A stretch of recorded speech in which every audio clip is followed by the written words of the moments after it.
They laughed at a homeless Navy SEAL's rotten boat until his dog uncovered the secret powerful men killed to hide.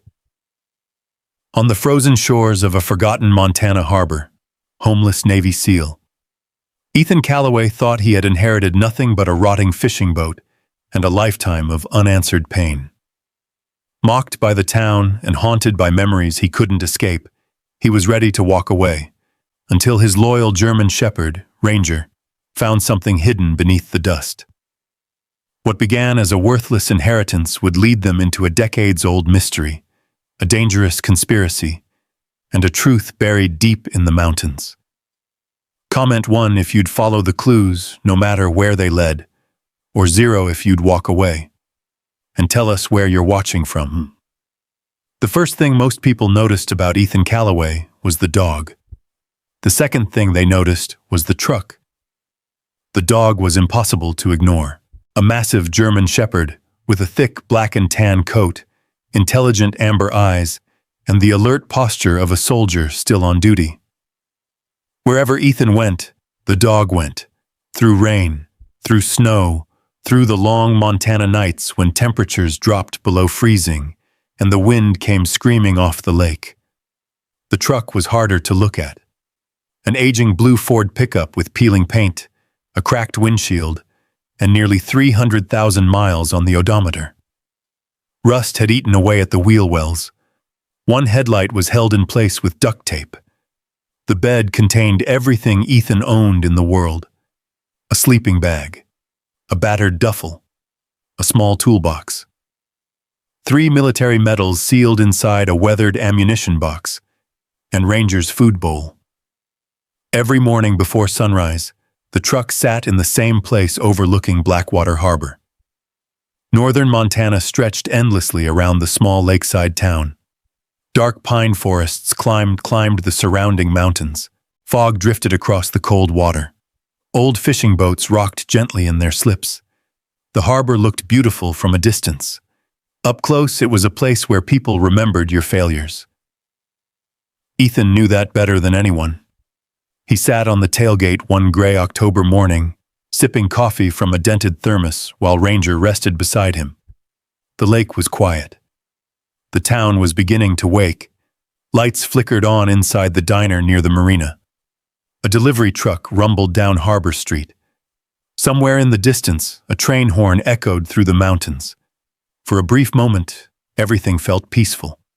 Then the nightmare returned, not in sleep, in memory. The sound came first.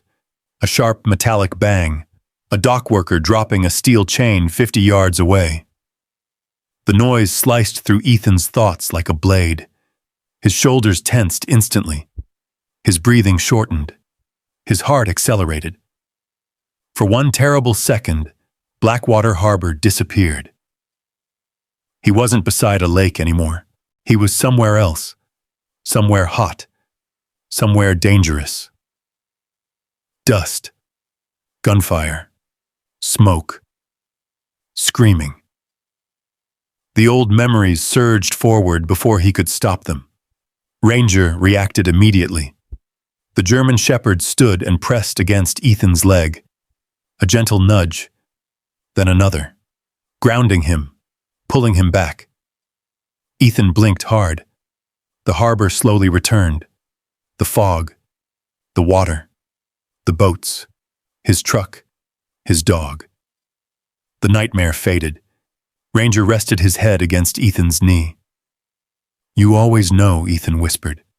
The dog looked up at him, steady, loyal, present, the way he had been every day for the last 6 years. Ethan scratched behind Ranger's ears. A faint smile touched his face. It disappeared quickly.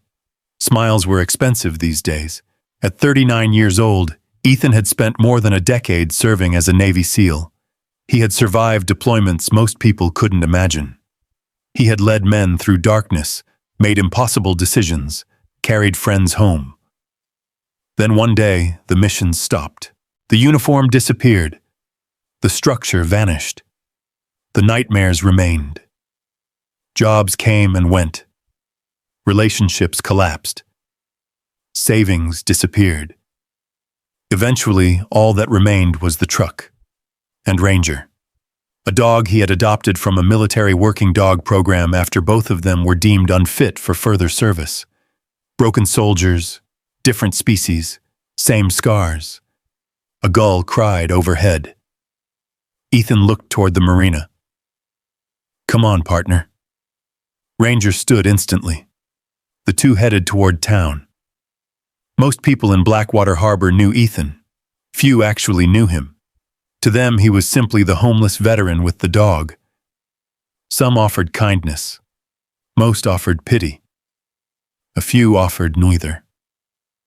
The diner bell jingled as Ethan stepped inside. Warm air greeted him. The smell of bacon and coffee filled the room. Martha Jennings stood behind the counter. She was in her 60s and had owned the diner longer than anyone could remember. "Morning, Ethan." "Morning." She poured coffee without asking. Ranger settled beside the booth. Several customers glanced toward Ethan, then looked away. The same way people always did. Not cruel, not friendly, just uncomfortable. Like homelessness might be contagious. Martha slid a plate across the counter. Eggs, toast, sausage. Ethan frowned. "I didn't order this. You did today." "Martha, you can argue after breakfast." He looked at her, then at the food. Finally, he nodded. "Thank you." She smiled. "Eat." For a few minutes, life felt almost normal. Then his phone rang. Ethan stared at the screen. Unknown number. He nearly ignored it. Instead, he answered. "This is Ethan." A professional voice greeted him. "Mr. Calloway?" "Yes." "My name is Daniel Pierce. I'm an attorney with Pierce and Reynolds." Ethan sat upright. The tone immediately felt serious. "Okay. I'm calling regarding the estate of Walter Calloway." The name hit like a punch. Walter Calloway, his grandfather, a man he hadn't spoken to in nearly 20 years, a man who had vanished from his life after his mother's funeral, a man Ethan had spent years trying not to think about. The diner suddenly felt very quiet. "What about him?" Ethan asked. There was a pause. "I'm sorry to inform you that Walter passed away 6 weeks ago." Ethan felt nothing. Or maybe too much. It was hard to tell. The lawyer continued. "Mr. Calloway's will names you as his sole beneficiary." Ethan laughed once. A short, bitter sound. "You have the wrong guy." "No, sir. I haven't seen him since I was a kid." "Nevertheless, everything was left to you." Ethan looked out the diner window toward the lake. "What exactly is everything?" Another pause. Daniel Pierce cleared his throat. "A fishing vessel." Ethan blinked. "A what?" "A fishing boat." The lawyer sounded almost embarrassed. "It's called the Northern Star." Silence. Then Ethan laughed again, this time louder. Several customers turned toward him. "A boat?" "Yes." "That's it?" "As far as significant assets are concerned, yes." Ethan rubbed his forehead. Years of silence.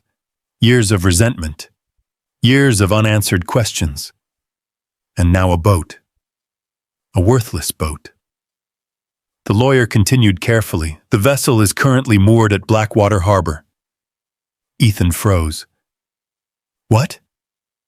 "It's already there." "Here?" "Yes, sir." The lawyer sounded relieved to finally share good news. "You won't need to travel." Ethan stared through the window. The marina sat only a few hundred yards away. Somewhere out there was the final inheritance of a man who had abandoned him. A boat. Just a boat. Daniel Pierce spoke again. "I'll arrive tomorrow with the paperwork." Ethan nodded mechanically. "Fine." The call ended. For several seconds, he simply sat there. Then Martha approached. "You look like somebody stole Christmas." Ethan shook his head. "My grandfather died." Her expression softened. "Oh, Ethan, he left me a boat." She blinked. "A boat?" "Apparently." The entire counter erupted with laughter. Not cruel laughter, the kind that came from genuine disbelief. A fisherman named Roy nearly choked on his coffee. "A boat?" Another man grinned. "What kind?" "No idea." Roy shook his head. "Probably worth less than your truck." More laughter. Even Martha smiled. Ethan managed a weak grin. But something inside him hurt. Not because of the jokes, because nobody understood. The boat wasn't the problem. The boat was proof. Proof that even in death, Walter Calloway had remained a stranger. By noon, the news had spread through town. Blackwater Harbor thrived on gossip. By evening, everyone seemed to know. The homeless SEAL inherited a boat. People found it hilarious. Dock workers called it charity from beyond the grave. Fishermen made jokes about Ethan becoming a captain. One man referred to the inheritance as a floating coffin. That nickname spread quickly. By sunset, nearly everyone was using it. The floating coffin. The Northern Star. Walter Calloway's final gift.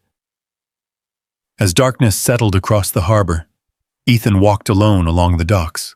Ranger stayed close beside him. The lake reflected moonlight like polished steel. Cold wind swept across the water. Then Ethan saw it. Slip 27. The Northern Star. He stopped walking. For a long moment, he simply stared. The boat looked even worse than he imagined. Weathered wood, peeling paint, rust stains, broken railings, a sagging cabin roof. It leaned slightly to one side as if exhausted from years of fighting the water. Nobody would have wanted it. Nobody except perhaps the dead man who left it behind.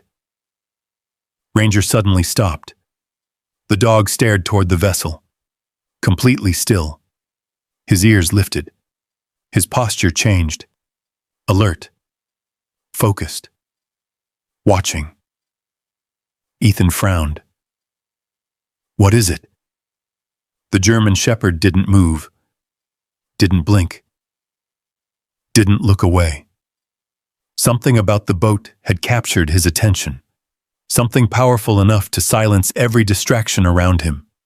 The lake wind howled softly through the darkness. The old vessel rocked against its moorings, and for the first time all day, Ethan felt something stronger than bitterness. Curiosity. Because while everyone else saw a worthless boat, Ranger was staring at it like it mattered. And Ranger was rarely wrong. The German shepherd stood motionless at the edge of the dock, his amber eyes fixed on the Northern Star. The wind swept across Blackwater Harbor, stirring small waves against the old hull. Loose ropes creaked softly. Somewhere across the marina, a buoy clanged against a piling. Yet Ranger seemed to hear none of it. His attention never wavered. Ethan looked from the dog to the boat, then back again. "What do you see, partner?" Ranger's ears twitched. Nothing else, no bark, no growl, just that unwavering stare. The same stare Ethan had learned to trust during some of the darkest moments of his life. Years earlier, Ranger had sensed danger before an ambush. Later, he had interrupted a panic attack before Ethan even realized one was coming. The dog noticed things, sometimes before anyone else, including Ethan. The former SEAL exhaled slowly and looked toward the vessel again. Moonlight washed across its weathered boards. The Northern Star looked less like a fishing boat and more like a forgotten ghost, a relic abandoned by time, a final mistake left floating on dark water. Yet something about it bothered him. Not the boat itself. The feeling. the strange sense that his grandfather had left something unfinished behind. Ethan shook the thought away. He was tired, hungry, and far too willing to invent mysteries where none existed. "Come on." Ranger didn't move. The dog continued staring. Ethan sighed. "You really don't want to leave, do you?" Finally, Ranger looked at him, then back at the boat. The answer was obvious. For the first time all day, Ethan almost laughed. "Fine." The dog immediately stood. Together they crossed the dock. The old planks groaned beneath Ethan's boots as he approached Slip 27. The Northern Star seemed even worse up close. Peeling blue paint hung from the hull like dead skin. Rust stained the metal fittings. Several cabin windows were cracked. One section of railing leaned dangerously outward. The name painted along the stern was barely visible beneath years of neglect. Northern Star. Ethan climbed aboard. The deck shifted slightly beneath his weight. The vessel smelled of old wood, lake water, mildew, and time. Lots of time. Ranger followed close behind. The dog immediately began exploring. His nose moved constantly. Every corner, every shadow, every inch. Ethan stood quietly near the cabin entrance. A flood of old memories returned. Not pleasant ones. His grandfather's face. His mother's tears. The funeral. The silence afterward. Walter Calloway leaving. Never calling. Never visiting. Never explaining. 20 years of unanswered questions. The old anger stirred inside him. Not hot anymore. Cold. Settled. Permanent. At least that's what he thought. The cabin door resisted when he pulled it open. Wood scraped against wood. Dust drifted through the moonlight. The interior looked frozen in another decade. A narrow bunk, a small galley, old navigation equipment, a rusted lantern hanging from a hook. Everything coated in a thick layer of neglect. The place felt abandoned, yet strangely preserved, as if someone had expected to return. Ethan stepped inside. The floor creaked beneath him. Ranger entered moments later. Immediately the dog's behavior changed. His pace slowed. His ears lifted. His nose worked harder. He wasn't simply exploring anymore. He was searching. Ethan watched him. "What are you doing?" The German shepherd ignored him. Ranger moved toward the front of the cabin, toward an old navigation desk bolted near the wheel. The desk was covered in dust. Nothing special, nothing valuable, just another piece of forgotten equipment. Yet Ranger stopped there. The dog sniffed once, twice, then sat down. Perfectly still, Ethan frowned. He walked over. The desk appeared ordinary. Weathered wood, rusty hinges, faded charts, nothing else. Seriously? Ranger remained seated, watching, waiting. Ethan crouched beside the desk. Years as a SEAL had taught him something important. Pay attention to small things. Small things often become big things. His fingers brushed dust away from the surface. Then he noticed it. A tiny scratch near the edge, different from the others. Fresh, or at least newer. Interesting. He pulled open the top drawer. Empty. The second drawer. Empty. The third. Nothing. He almost stood. Then Ranger nudged his arm. Once. Firmly. Ethan glanced at the dog. The German shepherd lowered his nose toward the underside of the desk. Ethan followed the movement. There, a small wooden panel, almost invisible beneath the shadow. His heartbeat slowed, then quickened. Carefully he reached beneath the desk. His fingers found a hidden latch. Click. The panel released. Ethan froze. For several seconds, he simply stared. Inside the compartment rested a single envelope. Nothing else. No money. No documents. Just one envelope. Yellowed with age. Protected from moisture. Waiting. His name was written across the front. Ethan. The handwriting hit him harder than expected. He recognized it immediately. Walter's. His grandfather's. The same handwriting that once appeared on birthday cards when Ethan was a child. The same handwriting that vanished from his life without explanation. The cabin suddenly felt smaller, quieter. He swallowed hard. Ranger sat beside him, watching, almost as if he understood the significance. Slowly, Ethan removed the envelope. The paper crackled softly. His hands felt strangely unsteady.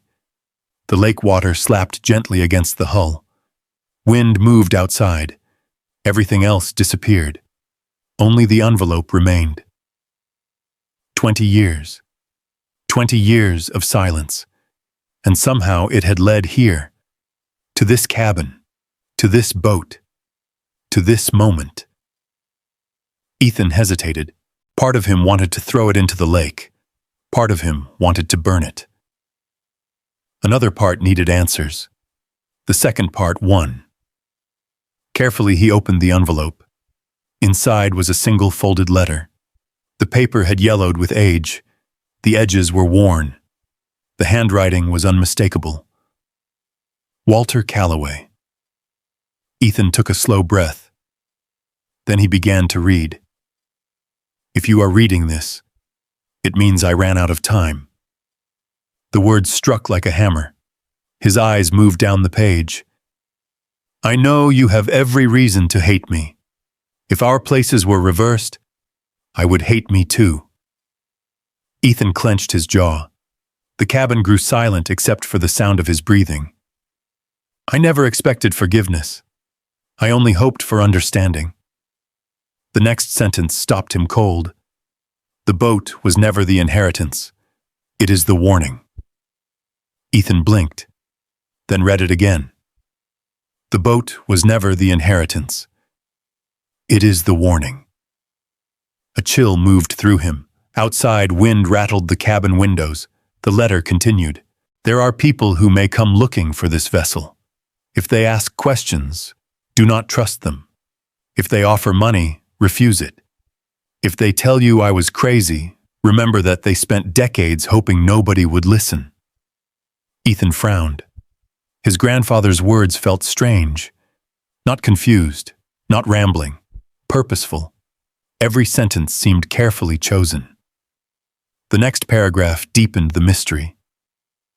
What I protected is worth more than money, more than property, more than anything they can offer you. If you choose to walk away, destroy this letter and leave the boat behind. If you choose to stay, understand that someone may eventually notice. Ethan stared at the page. His pulse quickened. Notice what? What exactly had Walter been protecting? The letter offered no immediate answer. Instead, the final lines felt almost personal, almost painful. I wish I could explain everything face to face. I wish I could tell you why I stayed away.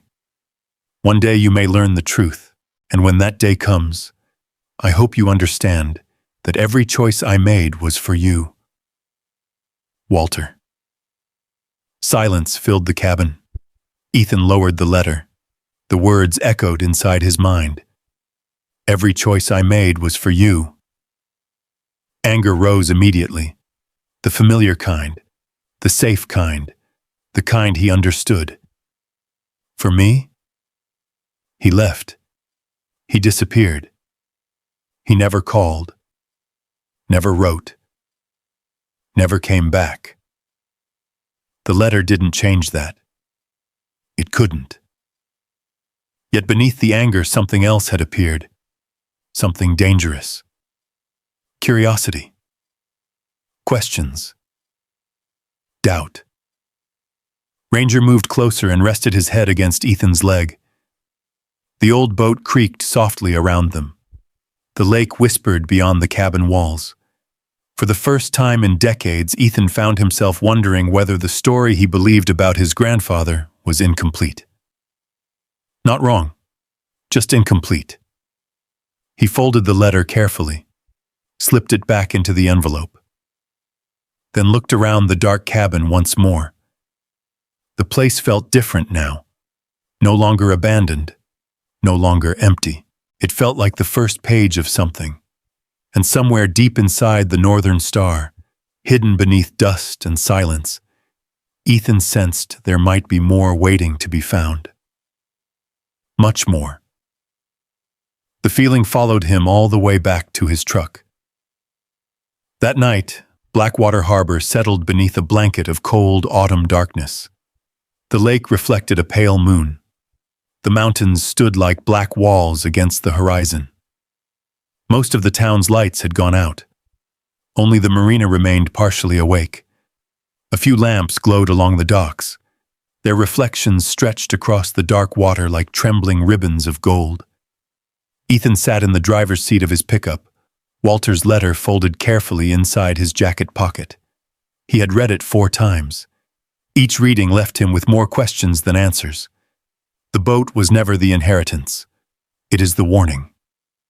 The words refused to leave his mind. He stared through the windshield toward the marina, toward Slip 27, toward the northern star. Part of him wanted to forget everything. Sell the boat. Sign whatever paperwork Daniel Pierce brought tomorrow. Walk away. That would be the smart decision, the simple decision. But life had taught Ethan something. The simple answer was usually wrong. A soft whine interrupted his thoughts. Ranger sat upright beside the truck. The dog wasn't looking at Ethan. He was looking toward the marina. Again. The same intense focus. The same strange fixation. You still thinking about that boat? Ranger's ears lifted. Nothing else. Ethan sighed. The German shepherd had been restless ever since they left the dock, pacing, watching, waiting, as though something remained unfinished. Finally, Ethan opened the truck door. The cold night air rushed inside. All right. Ranger jumped out immediately. Let's go take one more look. The dog's tail moved once. That was all. But Ethan knew what it meant. Within minutes, they were crossing the marina. The harbor felt different at night, quieter, older. The wooden docks creaked beneath every step. Wind whispered through loose rigging. The smell of cold water filled the air. The northern star waited exactly where they had left it. Dark, silent, forgotten. Or maybe not forgotten. Ethan climbed aboard. Ranger followed. The dog immediately headed toward the cabin. No hesitation, no wandering. Straight inside. Ethan noticed it immediately. Ranger wasn't exploring. He knew where he wanted to go. The cabin door groaned as Ethan opened it. Moonlight spilled across the dusty interior. Everything appeared exactly as before. The navigation desk, the bunk, the rusted lantern, the old shelves. Nothing had changed, except Ranger. The German shepherd moved directly toward the bunk against the rear wall, then stopped. His nose pressed against the floor. Sniff, sniff, sniff. Ethan watched quietly. The dog circled once, then twice, then suddenly began scratching, hard. Wood splintered beneath his paws. The sharp sound echoed through the cabin. Easy, boy. Ranger ignored him. The scratching continued. Persistent, focused, deliberate. Ethan frowned. What did you find? The dog stepped aside. Only for a moment. Then immediately returned to scratching. The floor beneath the bunk appeared ordinary. Old wood, dust. Nothing unusual. Yet Ranger refused to stop. Years ago, during training, Ethan had learned a simple lesson. When a working dog becomes obsessed with something, pay attention. They don't waste energy. They don't invent problems. They find them. Ethan knelt beside the bunk. His fingers brushed away dust. Nothing. He looked closer. Still nothing. Then his hand stopped. A tiny gap, barely visible, running along the edge of one floorboard. His pulse quickened. Interesting. Very interesting. Ethan retrieved a small screwdriver from his pocket. He inserted the tip into the narrow seam. Applied pressure. Nothing. More pressure. A soft click. The floorboard shifted. Ethan froze. Slowly, he lifted the wooden panel. The compartment beneath was larger than expected. Much larger. Ranger immediately leaned forward. His nose hovered above the opening. Inside rested a metal box. Old. Weathered. Protected from moisture by layers of waxed cloth. The sight sent a chill through Ethan. This wasn't accidental. Someone had hidden it intentionally. Someone had wanted it found. Or perhaps protected. Carefully, he removed the box. The metal felt cold in his hands. Rust covered the edges. A simple latch secured the lid. For several seconds, he stared at it. Then opened it. The lid creaked softly. Inside lay a collection of items. Maps, photographs, handwritten notes, several folded documents, and a small leather notebook. Ethan's heartbeat accelerated. Ranger sat beside him, watching, waiting, almost like he knew they had crossed a threshold. Ethan picked up the notebook first. The cover was cracked with age. Walter's handwriting appeared on the front. Private. The first page contained a date. September 12th, 31 years earlier. Ethan turned another page. The entries weren't personal. They weren't stories. They were observations, locations, times, descriptions, coordinates, names. Most were unfamiliar. A few pages contained sketches. Others included references to places scattered throughout western Montana. One sentence appeared repeatedly. Watching continues. Ethan frowned. Watching by whom? The notebook offered no immediate explanation. He set it aside and unfolded one of the maps. The paper crackled softly. A topographic map of the Bitterroot Mountains. Several locations had been circled in red ink. Lines connected them. Notes filled the margins. The markings looked deliberate, methodical, military almost. Walter had clearly spent years building whatever this was. But why? Ethan reached for the photographs. The first showed Walter standing beside a mountain cabin. The picture looked decades old. The second showed an unfamiliar man near a lake. The third showed a black sedan parked beside a remote logging road. On the back of the photograph, Walter had written, "Still following." Ethan felt the first true surge of unease. Not curiosity. Unease. The cabin suddenly seemed colder. The wind outside stronger. He continued examining the contents. One document contained coordinates. Another contained names. Several pages had sections blacked out entirely. Then he found a folded sheet tucked beneath everything else. Unlike the other papers, this one contained only a single handwritten message. The ink appeared darker, newer. Walter's handwriting remained unmistakable. Ethan unfolded it carefully. The message was short, very short, only one sentence. But it hit harder than anything else in the box. They never stopped hunting. Silence filled the cabin. Ethan read it again. They never stopped hunting. Not hunted. Hunting. present tense. The words felt alive, current, ongoing, a warning rather than a memory. Ranger suddenly lifted his head. His ears stood straight. The dog stared toward the cabin window, instantly alert. Ethan felt his training return. Every muscle tightened. "What is it?" The German shepherd remained silent, watching, listening. Outside, the marina appeared empty, dark, quiet. Yet Ethan couldn't shake the feeling that someone else might be nearby. Someone unseen. He slowly stood and looked through the window. Nothing. Only docks, water, moonlight, and shadows.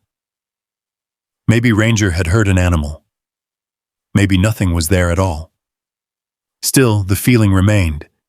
The same feeling he remembered from missions overseas. The feeling of being observed. Ethan looked back at the metal box, at the maps, the coordinates, the photographs, the warning. Suddenly, the inheritance no longer felt worthless. The rotting boat, the hidden compartment, Walter's letter, the strange notes. Everything pointed toward a mystery far larger than a forgotten fishing vessel, and somewhere inside that mystery lay the truth about the grandfather Ethan had spent 20 years hating. Ranger stepped closer and rested against his leg. The dog had found the compartment. The dog had uncovered the secret. And now Ethan understood one thing with absolute certainty. He was no longer deciding whether to walk away. That choice was already gone, because whoever Walter feared, whoever had been hunting for decades, had left their trail inside the Northern Star, and Ethan intended to find out why. Sleep never came. The old pickup sat beneath a flickering street lamp overlooking Blackwater Harbor, but Ethan spent most of the night staring through the windshield toward the marina. The metal box rested beside him. Walter's notebook lay open on his lap. Ranger slept lightly in the passenger seat, though every so often one ear twitched toward the harbor, as if the dog were still listening for something hidden within the darkness. The words from the note repeated endlessly inside Ethan's mind. They never stopped hunting. Not hunted. Hunting. Present tense. Active. Current. Somewhere around 3 in the morning, Ethan finally closed the notebook. The lake was silent. The mountains were silent. But his thoughts weren't. For 20 years, he had believed Walter Calloway was nothing more than a selfish old man who walked away from his family. Now he wasn't so sure. The evidence hidden inside the Northern Star felt too deliberate, too organized, too dangerous. No one spent decades recording locations, surveillance notes, and coordinates without a reason. And no one hid those records inside a secret compartment unless they feared someone finding them. The first light of dawn crept over the mountains. Gray fog drifted across the water. Blackwater Harbor slowly came alive. Fishing boats started their engines. Seagulls circled above the docks. Workers arrived carrying coffee and lunch pails.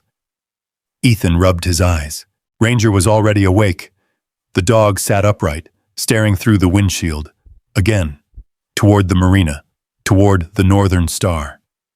"Yeah," Ethan muttered. "I know." He started the truck.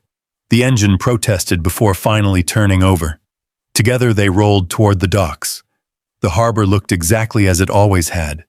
Weathered buildings, old boats, working people trying to survive another day. Yet something felt different.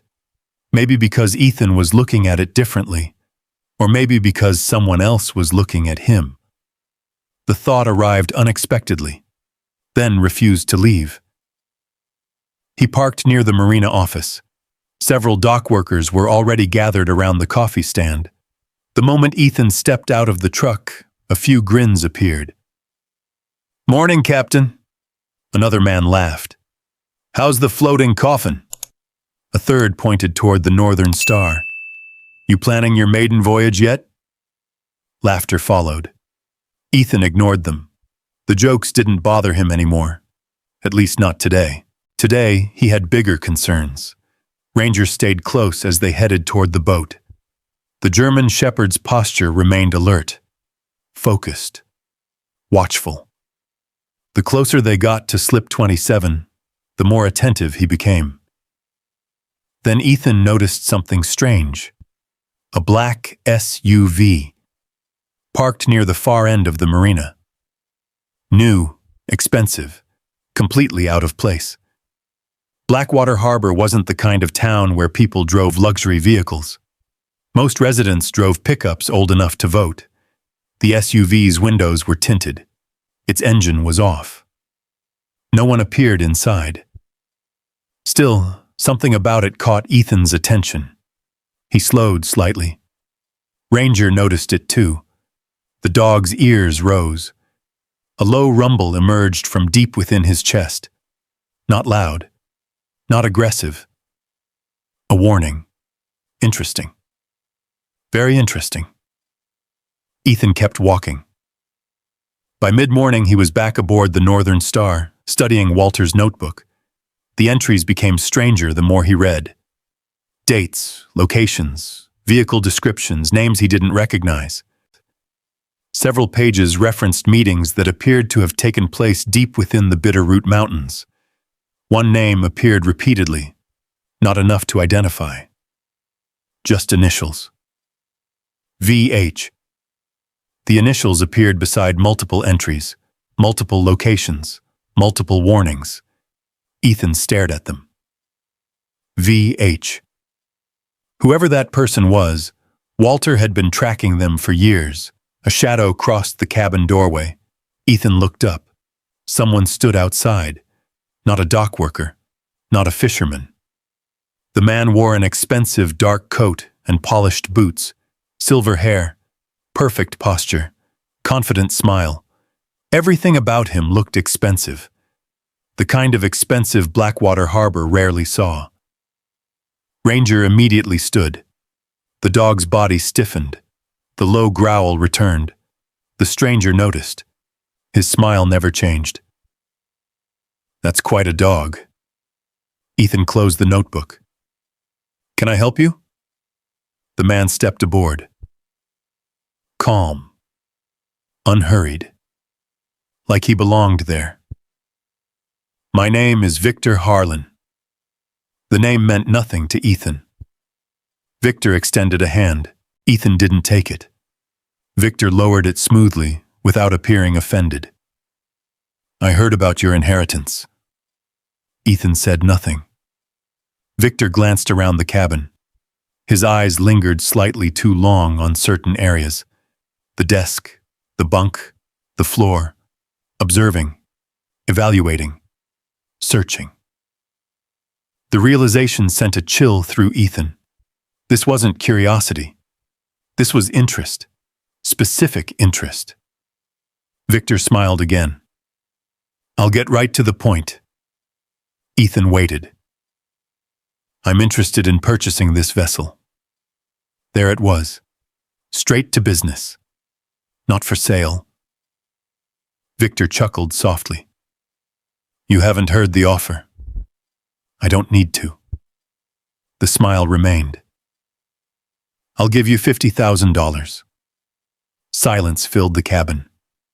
50,000. For a rotting boat.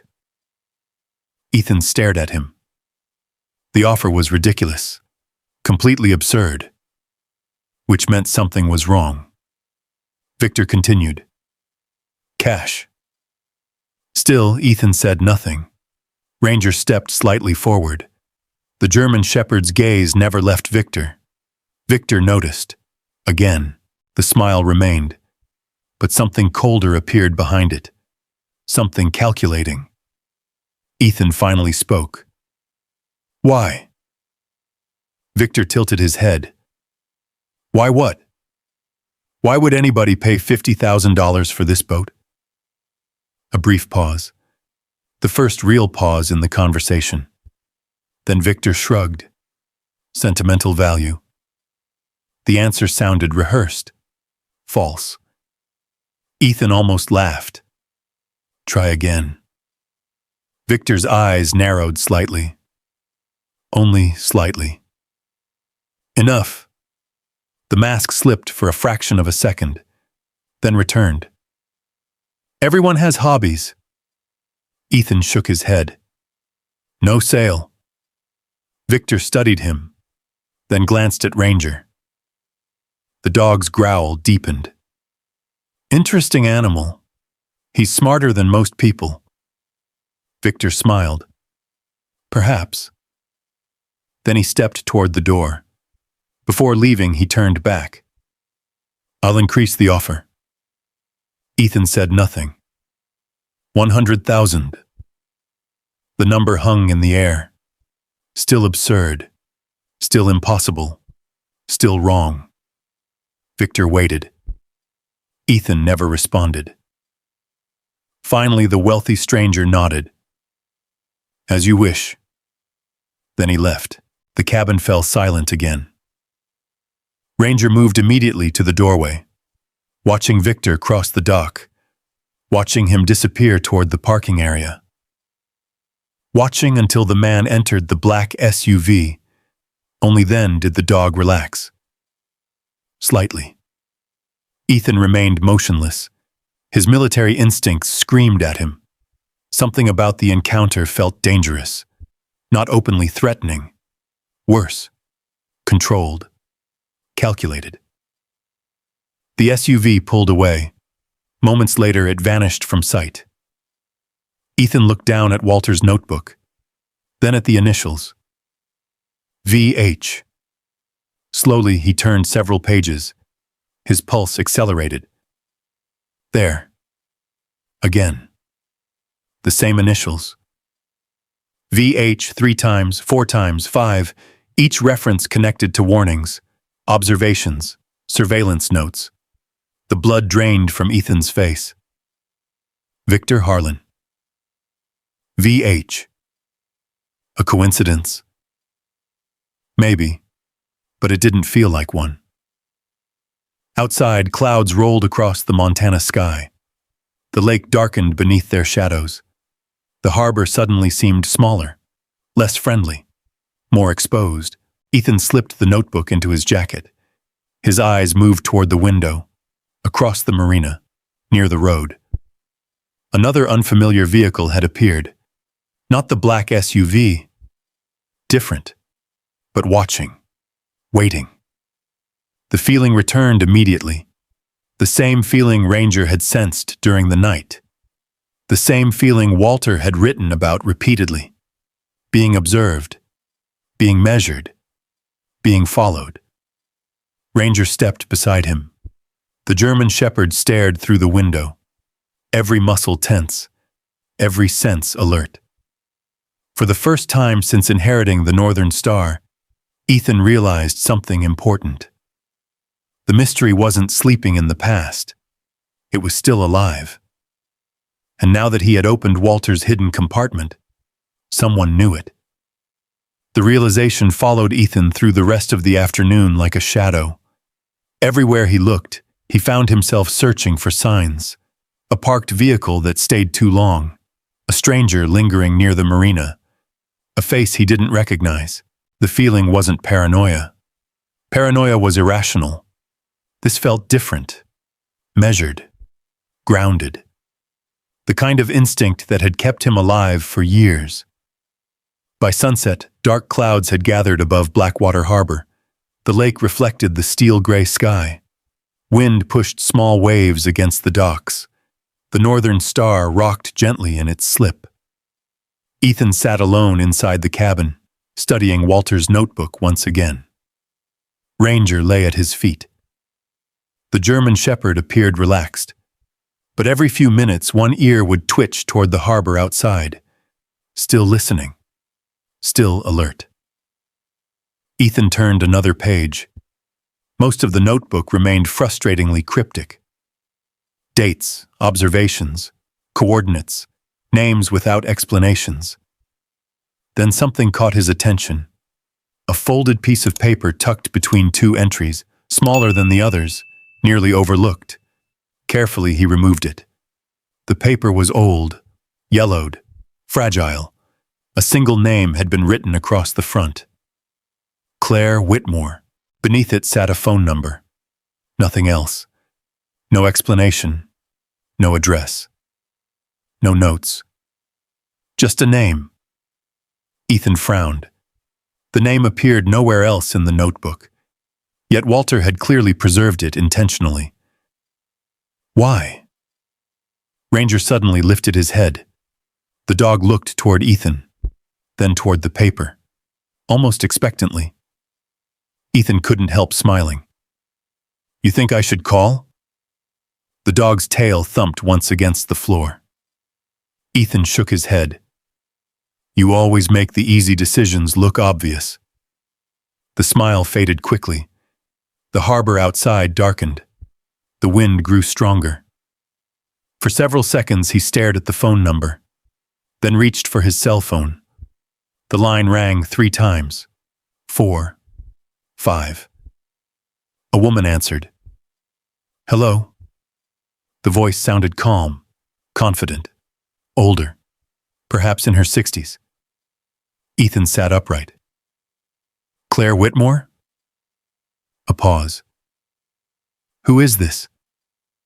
My name is Ethan Calloway. Silence. Long silence. The kind that immediately changes a conversation. The woman's tone shifted, sharpened. Where did you get this number? Ethan glanced at Walter's notebook. My grandfather. Another silence. Longer this time. Then, Walter? Yes.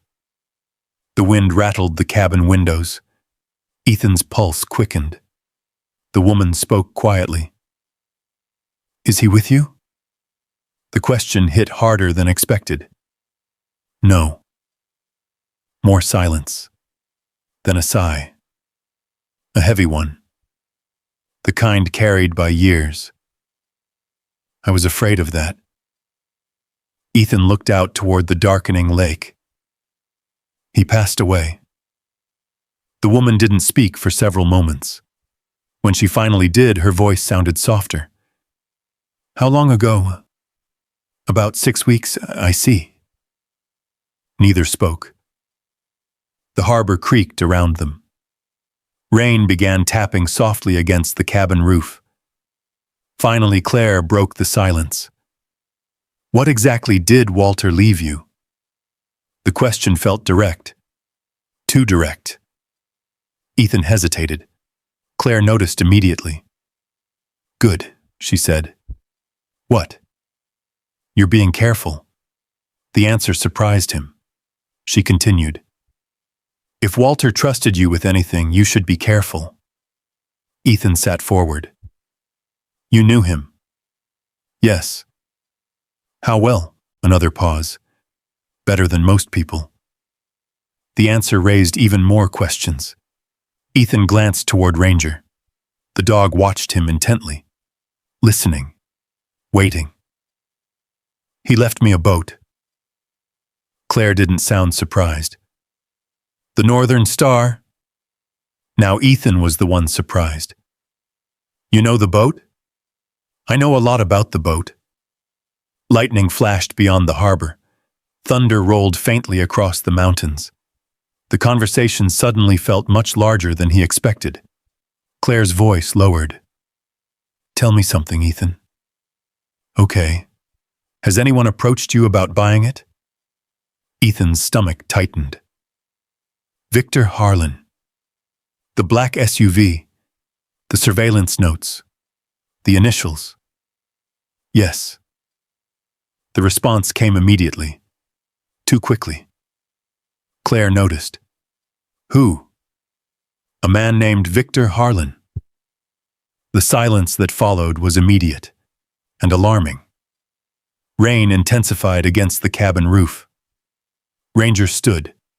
The German shepherd sensed the shift in Ethan's emotions. Claire finally spoke. Listen to me very carefully. Her voice had become completely serious. Do not sell that boat. Ethan stared into the darkness beyond the window. Who is Victor Harlan? You need to leave Blackwater Harbor tomorrow morning. What? Tomorrow. Claire. Listen. The sharpness in her tone stopped him. Where are you right now? The marina. Leave. The word landed like a command, not a suggestion, a command. Ethan felt his pulse accelerate. What is going on? Claire exhaled slowly, then asked a question. Did Walter leave you any maps? Ethan's heart skipped. He said nothing. That silence answered her. I thought so. The rain hammered harder now. Wind howled across the lake. Everything outside had become gray and restless. Claire continued. Did he leave coordinates? Another silence. Another answer. I thought so. Ethan finally spoke. Who are you? The woman hesitated, for the first time since answering the phone. Then she said, I used to work intelligence analysis for the government. The statement landed heavily. I met Walter 27 years ago. Ethan listened. Back then, most people believed he was a retired fisherman, obsessed with conspiracy theories. A sad laugh escaped her. They were wrong. Lightning flashed again. Bright white light illuminated the cabin, then vanished. Claire's voice remained steady. Your grandfather spent decades investigating something very real. Ethan's grip tightened on the phone. What? Another pause. Long enough to build anticipation. Short enough to keep him listening. A disappearance. The answer felt incomplete. A person's disappearance? No. Claire sounded distant now, as though remembering something. Several people. The rain pounded the harbor. The lake churned beneath growing wind. Ethan's instincts told him the conversation had reached an important point. Claire continued. There were records. What kind of records? Government records. The cabin suddenly felt smaller, the storm louder, everything more dangerous. They vanished during the Cold War. Ethan frowned. Government records? Along with witnesses. The words settled heavily between them. Walter believed someone had hidden the truth. And he spent most of his life proving it. Silence. Ranger stepped closer. The dog pressed gently against Ethan's leg, grounding him, steadying him. Claire spoke again. Most people thought Walter was chasing ghosts. You didn't. No. The answer came immediately. No, I didn't. The certainty in her voice sent another chill through Ethan. He looked toward Walter's notebook. The maps, the photographs, the surveillance entries, the warnings. Suddenly they seemed less mysterious, more real, more dangerous. Claire's next words changed everything. Your grandfather wasn't hiding from the truth. Ethan listened carefully. He was protecting it. Thunder shook the harbor. The lights inside the cabin flickered. For several moments, Ethan couldn't speak. The image he carried for 20 years began to crack. Not shatter. Crack. Walter, the selfish old man. Walter, the coward. Walter, the man who abandoned his family. The image no longer fit. Not completely. Not anymore. Claire seemed to sense the shift. He loved you, Ethan. The words struck harder than any revelation so far. No, the response came automatically. defensively, instinctively. Claire remained calm. He talked about you constantly. Ethan stared at the floor. The rain, the wind, the lake. Everything blurred together. He left. His voice sounded smaller than he intended. Yes. The answer surprised him. No excuses. No arguments. Just honesty. Why? For several seconds, Claire didn't answer. Then, I think he believed staying away was the only way to keep you safe. Silence filled the cabin. Complete silence. Even the storm seemed distant. Safe. The word lingered. Safe from what? Safe from whom? Claire spoke again. I can't explain everything over the phone. Then explain it in person. Another pause. Then, all right. Ethan sat upright. Where? There's a diner in Elk Ridge.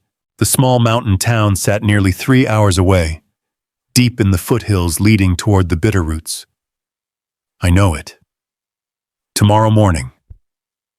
The decision felt immediate, necessary, inevitable.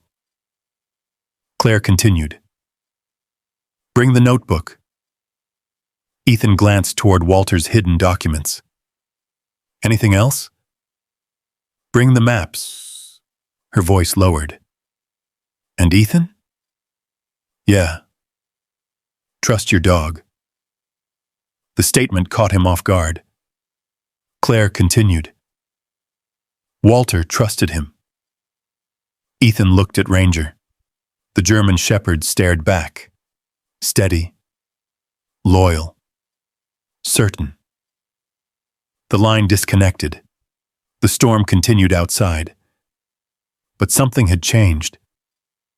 For the first time since inheriting the Northern Star, Ethan felt a direction emerging from the confusion. A path. A purpose. An answer waiting somewhere beyond the mountains. Yet as he looked through the cabin window toward the dark harbor, another feeling remained. Because if Claire Whitmore was telling the truth, then Victor Harlan wasn't interested in an old boat. He was interested in whatever Walter had died protecting. And tomorrow Ethan would begin finding out what that was. Morning arrived beneath a sky the color of cold steel. Blackwater Harbor was still waking when Ethan loaded the last of his belongings into the truck. The lake stretched across the horizon like dark glass. Fog drifted low across the water. Pine-covered mountains stood silent beyond the shoreline. The storm from the previous night had passed, but its presence lingered in the damp air and muddy streets. Ethan stood beside the truck, staring toward the Northern Star one last time. The old boat rocked gently in its slip. Its faded hull seemed almost lonely now. For years it had waited. For years it had carried Walter's secrets. And now it was pulling Ethan into a mystery that reached far beyond Blackwater Harbor. Ranger jumped into the passenger seat, ready, alert, waiting. The dog seemed to sense that this wasn't an ordinary trip. Neither was Ethan. He slid behind the wheel and started the engine. The truck rattled to life. Then they headed east. The harbor slowly disappeared behind them. The road climbed through rolling hills and dense forests. Towering pines lined both sides of the highway. Snow lingered in the shadows of higher elevations. The farther they drove, the fewer towns appeared. The fewer people. The more isolated the landscape became. 3 hours. That was how long Claire Whitmore said it would take to reach Elk Ridge. 3 hours gave Ethan plenty of time to think. Unfortunately, thinking wasn't always his friend. The memories arrived shortly after the first hour. They often did. A sound, a smell, a stretch of empty road. It didn't take much. One moment he was driving through Montana. The next he was somewhere else. A convoy. A desert road. Dust clouds. The constant awareness that danger could appear from anywhere. His hands tightened around the steering wheel. His breathing changed. The familiar pressure began building in his chest. Ranger noticed immediately. The German Shepherd rose from the passenger seat and nudged Ethan's shoulder. Once, twice, firm enough to interrupt the spiral. Ethan exhaled slowly. The mountains returned. The road returned. The present returned. Thanks, partner. Ranger settled back down. The dog didn't need words. He never had. By late morning, they entered the Bitterroot foothills. The scenery changed dramatically. The mountains grew larger, steeper, more imposing. Snow dusted the highest peaks. Rivers cut through deep valleys. Old logging roads disappeared into dense wilderness. The landscape felt wild, untouched, ancient. Ethan understood immediately why Walter had spent time here. If someone wanted to hide something, this was the perfect place. Around noon they reached Elk Ridge. The town sat in a narrow valley surrounded by forest-covered mountains. A single main street ran through the center. Old brick buildings lined both sides. Pickup trucks filled the parking spaces. The place looked like it had changed very little in 50 years, exactly the kind of town where secrets survived. The diner sat near the edge of town. A faded sign swung gently in the wind. Ethan parked across the street. Before getting out, he scanned the area. Habit, training, awareness. No black SUV, no obvious surveillance, no Victor Harlan. Still, he remained cautious. Ranger jumped down beside him. Together they crossed the street. A bell chimed as they entered. The smell of coffee and bacon filled the air. Several locals glanced up, then returned to their meals. The waitress pointed toward a corner booth. "She's waiting for you." Ethan followed her gaze. A woman sat alone near the window. Gray hair pulled into a neat ponytail. Sharp eyes. Straight posture. She looked like someone who noticed everything. Claire Whitmore. She stood as Ethan approached. For several seconds, neither spoke. Then Claire smiled slightly. "You look like Walter." Ethan wasn't sure how to respond. She extended her hand. He shook it. Her grip felt surprisingly firm, confident, capable, not the handshake of someone who spent their life behind a desk. Ranger sat beside Ethan's chair. Claire immediately noticed the dog. Her expression softened. "So that's Ranger." Ethan frowned. "You know his name?" Claire smiled. "Walter wrote about him." The statement caught Ethan off guard. "Wrote about him? Several times." Ranger studied her carefully, then relaxed. That alone earned a degree of trust. The waitress arrived with coffee. After she left, Claire leaned forward. "Did you bring the notebook?" Ethan nodded. The leather notebook appeared on the table. Claire's expression changed immediately. Serious, focused, almost emotional. For several moments, she simply stared at it. Then she opened the cover. Page after page passed beneath her eyes. Occasionally, she nodded. Occasionally, she frowned. Several times, she seemed unsurprised, as if confirming things she already suspected. Finally, she closed it. The diner suddenly felt very quiet. "What exactly was Walter investigating?" Ethan asked. Claire folded her hands. The question seemed larger than the room itself. "Do you know what happened during the Cold War?" Ethan shrugged. "Depends which part." A faint smile appeared. "Fair answer." Then her expression hardened. There were operations that never became public. The mountains outside the window seemed darker now, more distant. Some involved intelligence gathering. She paused. Others involved hiding mistakes. Ethan listened carefully. Claire continued. "Your grandfather discovered evidence that connected several disappearances. The witnesses? She nodded. And records. The waitress refilled their coffee. Neither noticed. The official story never made sense. Claire stared toward the mountains. Walter spent years proving it. Why? The answer came quietly. Because one of the missing men was his friend. Silence. That changed everything. This wasn't obsession. This wasn't curiosity. This was personal. Claire continued. They served together years ago. Military? No. She shook her head. Federal survey work. Another surprise. The friend disappeared. She looked directly at Ethan. And shortly afterward, important records disappeared too. Ethan remembered the maps, the photographs, the surveillance notes. Slowly, the pieces began connecting. Claire reached into her bag. She removed an old photograph. Faded, worn, protected inside clear plastic. She slid it across the table. Ethan picked it up.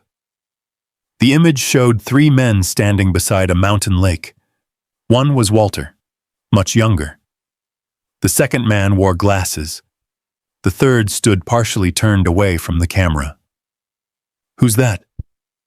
Claire pointed toward the man with glasses. Thomas Greer. The missing friend. She nodded. And this photo was taken 3 weeks before he vanished. Ethan studied the image. Something about it felt important. Then he noticed another detail, a mountain ridge in the background. Claire saw him looking. Recognize it? No. You will. The answer seemed deliberate, mysterious. Then Claire unfolded one of Walter's maps. Her finger tapped a location circled in red. Deep within the Bitterroot Wilderness, far beyond any marked road, far beyond civilization. He wanted you to go here. Ethan stared. The location matched several entries from the notebook, the same coordinates that appeared repeatedly. Claire nodded. I suspected as much. Outside, clouds drifted across the mountain peaks. Shadows moved across the valley. The landscape suddenly felt larger, more significant. The beginning of a journey, not the end. Claire folded the map. Whatever Walter discovered, her voice lowered. He believed the answer was hidden somewhere in those mountains. Ethan looked through the diner window, toward the distant wilderness, toward the endless forests beyond Elk Ridge, toward the unknown. For the first time since inheriting the Northern Star, he felt something stronger than curiosity. Purpose. The same feeling he used to have before missions, before fear, before doubt. A destination. A reason to keep moving forward. Then Claire spoke again. 3 simple words, words that changed everything. We leave tomorrow. The statement lingered in Ethan's mind long after they left the diner. That evening, Elk Ridge disappeared behind a curtain of snow. Not a storm. Not yet. Just a slow, steady fall of white flakes drifting through the mountain air. The kind of snowfall that softened the world, muted it, made everything feel older. Claire led Ethan to a small rental cabin on the edge of town. Nothing fancy. Just a weathered structure surrounded by pine trees and silence. The mountains rose behind it like sleeping giants. This is where we'll stay tonight, Claire said. Ethan nodded. Ranger immediately began inspecting the area. The German shepherd circled the perimeter twice, sniffing, listening, evaluating. Only after completing his inspection did he settle near the front porch. Claire noticed. Still working. Ethan smiled faintly. He doesn't know how to stop. Neither do you. The comment caught him off guard. Claire disappeared inside. Ethan remained outside for a moment, watching the snow fall, listening to the wind move through the trees. The quiet felt different here. Not empty, not lonely. Just still. The kind of stillness that forced people to hear their own thoughts. And Ethan had plenty of those. For 20 years he had carried anger toward Walter. 20 years of certainty. 20 years of believing he knew the truth. Now that certainty was cracking, piece by piece. The realization unsettled him more than he wanted to admit. By sunrise they were already moving. The truck climbed narrow mountain roads winding deep into the Bitterroot wilderness. Snow covered the shoulders. Pine forests stretched endlessly in every direction. The farther they traveled, the fewer signs of civilization remained. Cell service disappeared. Road signs vanished. Even the pavement eventually ended. Dirt roads took over. Old logging routes. Forgotten paths. Roads that seemed abandoned by time itself. Claire sat beside Ethan studying Walter's map. Several locations had been marked. Most were crossed out. Only one remained circled. Deep in the mountains. Far beyond any modern trail. Ranger sat upright between them, watching the forest pass. Every so often his ears would twitch, responding to sounds Ethan couldn't hear. Around noon they reached a rusted gate blocking the road.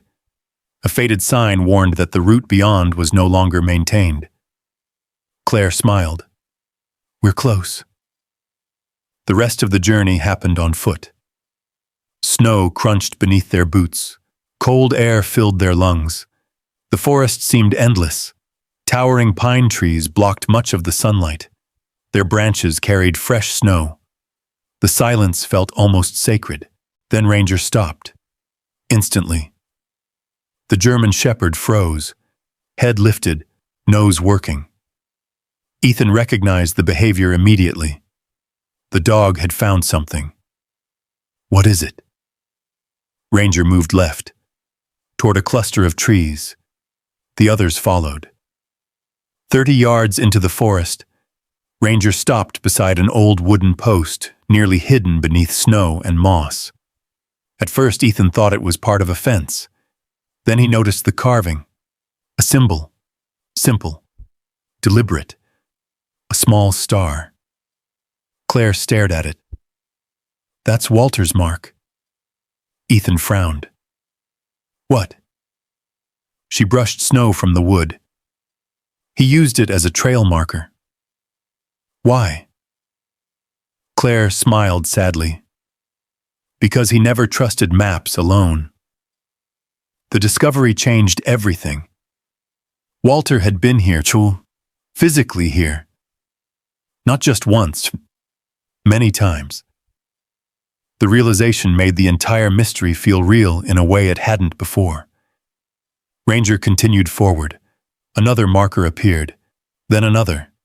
The trail unfolded through the wilderness like breadcrumbs left decades earlier, each one bearing the same carved star, each one leading deeper into the mountains. Hours passed. The terrain grew steeper, the snow deeper, the forest darker. Then the PTSD hit. It arrived without warning. A sharp crack echoed somewhere in the distance. Perhaps a falling branch. Perhaps ice breaking beneath weight. The sound didn't matter. The effect did. Instantly, Ethan's body reacted. His breathing accelerated. His muscles tightened. The trees around him seemed to shift. The forest blurred. For a terrible moment, he wasn't in Montana. He was somewhere else. Somewhere filled with danger. Snow became dust. Trees became ruined buildings. The wind became distant explosions. The old memories surged forward, powerful, relentless. Ethan stopped walking. His hands trembled slightly. The world narrowed. Claire immediately noticed. "Ethan." No response. The panic continued building. Then Ranger appeared. The German shepherd stepped directly in front of him, blocking his view, demanding attention. Ranger pressed his nose firmly against Ethan's chest. Once. Twice. Again. grounding him, forcing him back into the present. The forest slowly returned. The snow, the trees, the mountains. Reality. Ethan closed his eyes, focused on the dog's breathing, focused on the cold air, focused on now. Eventually, the panic eased. Not completely, but enough. Claire watched quietly. No pity, no judgment, just understanding. He does that often?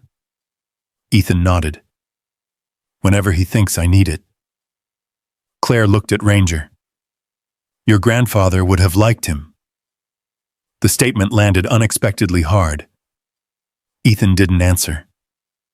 They continued walking. Late afternoon sunlight filtered through the trees when Ranger suddenly accelerated. His tail lifted. His pace quickened. The dog had found something. Again. The forest opened ahead. A small clearing emerged. And there it stood. The cabin. Hidden among towering pines, half buried beneath years of snow and wilderness. Weathered logs, stone chimney, broken shutters, a sagging porch. Yet despite its condition, the structure still stood proudly, defiantly, like it refused to surrender to time. Ethan stopped. A strange feeling washed over him. Recognition. Not because he had seen the cabin before, but because Walter had.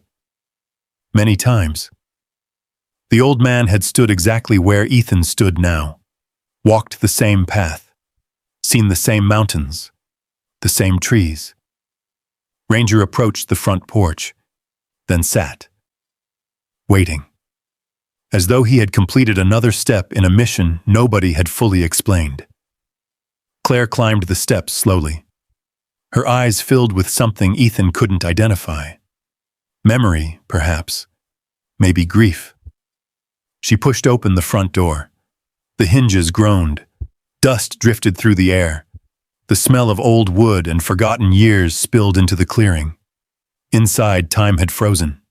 A desk, shelves, a wood stove, boxes stacked against walls, everything exactly where it had been left.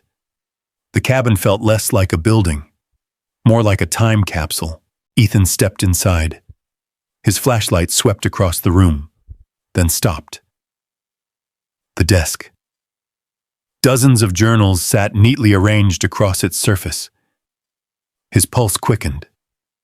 Walter's journals. Years of them. Maybe decades. The answers were here. The truth. The reason Walter disappeared.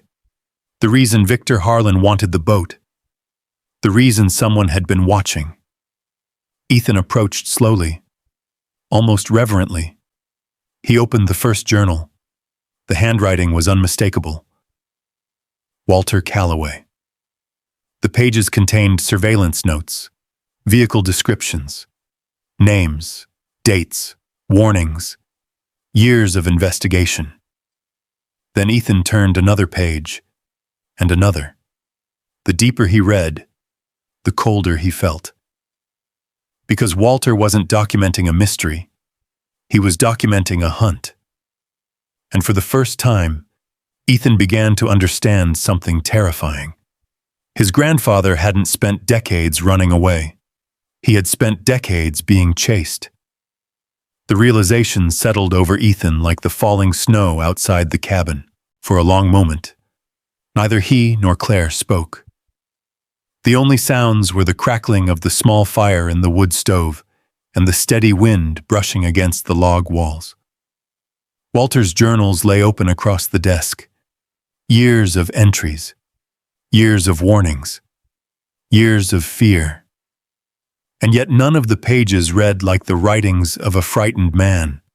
They read like the notes of someone determined to finish a mission. Ethan turned another page, then another.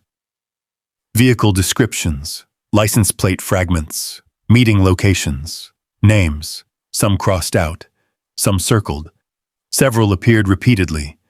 One name appeared more often than the others. Victor Harlan.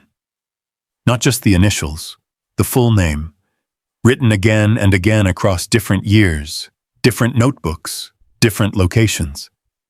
Claire noticed Ethan staring. "So he was involved that long?" Ethan asked. Claire nodded slowly. "Longer than I realized." The answer chilled him. Victor hadn't recently discovered Walter's secret. Victor had been connected to it for decades. Outside, daylight faded quickly. The mountains swallowed the sun. Darkness settled across the wilderness. The cabin stood alone among endless trees, miles from the nearest town, miles from help, miles from anyone. Or so Ethan thought. Ranger suddenly lifted his head. The German shepherd had been lying beside the stove. Now he stood, completely still, listening. His ears pointed toward the front wall. A low growl emerged from his throat. Ethan immediately looked up. The change was instant. Professional. Focused. The same transition he had seen countless times during deployments. "What is it?" Ranger moved toward the window. The growl deepened. Claire noticed too. Her face tightened. "What does that mean?" "It means he hears something." The cabin fell silent. Ethan crossed to the window. Snow drifted through the darkness outside. The forest appeared empty. Still. Silent. Yet Ranger continued staring. Then he barked once. Sharp. Urgent. Not alarm. Warning. Ethan's pulse accelerated. Something was out there. The question was what? He opened the front door. Cold air rushed inside. Snow swirled across the porch. The forest stretched endlessly before him. Nothing moved. Nothing obvious. Still, the feeling remained. That familiar sensation. Being watched. He stepped outside. The snow crunched beneath his boots. Ranger followed immediately. The dog moved 20 feet from the cabin before stopping. His nose worked rapidly. Then Ethan saw it. Tracks. Fresh tracks. Not animal. Human. Boot prints. Several sets. Partially filled with snow but still visible. His stomach tightened. Someone had been here recently. Very recently. He crouched beside them. At least 3 people. Possibly 4. All approaching from the western tree line. The same direction as the old logging road. The same direction they had come from. Ranger growled again. This time toward the forest itself. The darkness between the trees suddenly felt alive. Ethan stood. Every instinct screamed the same warning. They weren't alone. He returned to the cabin immediately. Claire saw his expression. "What is it?" "We have company." The words hung heavily in the room. For several seconds, nobody moved. Then Claire closed Walter's journal. "Victor?" "I don't know. But someone found us." Snow rattled softly against the windows. The cabin suddenly felt far less secure. Ethan moved through the structure quickly, checking doors, windows, possible exits, old habits returning naturally. Years of military training never truly disappeared. Meanwhile, Ranger continued pacing between the front and rear windows, watching, listening, guarding. Another hour passed. Darkness deepened. The snowfall increased. Visibility dropped. The wilderness beyond the cabin became a sea of black shadows. Then Ranger froze, completely. His ears stood upright. His body stiffened. The growl returned, stronger this time. Ethan followed the dog's gaze. Through the window, into the trees, a faint light flickered, then disappeared. Flashlight.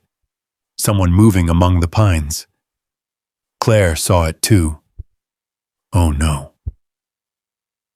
The words barely escaped her lips. Another light appeared. Then another. Moving. Searching. Approaching. Ethan immediately extinguished the lantern. The cabin plunged into darkness. Only the stove provided a faint orange glow. Outside, the lights continued moving closer. Steady. Purposeful. Not hikers. Not hunters. People looking for something. Or someone. Ranger positioned himself between the front door and Ethan. The German shepherd's entire body radiated readiness.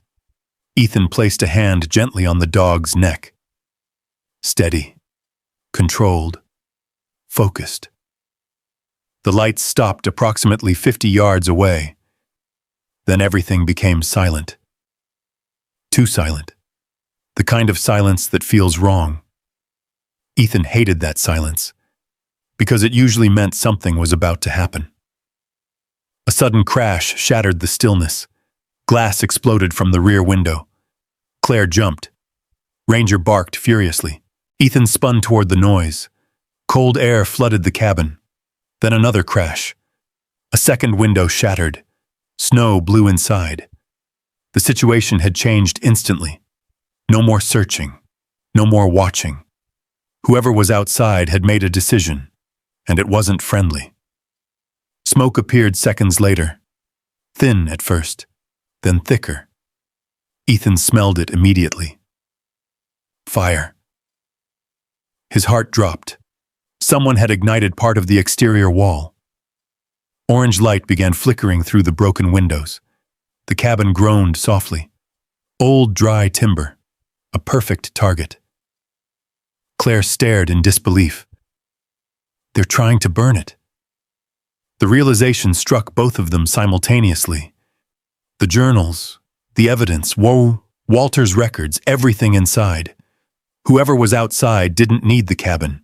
They wanted its contents destroyed. Fast. Ethan moved immediately. Grab the journals.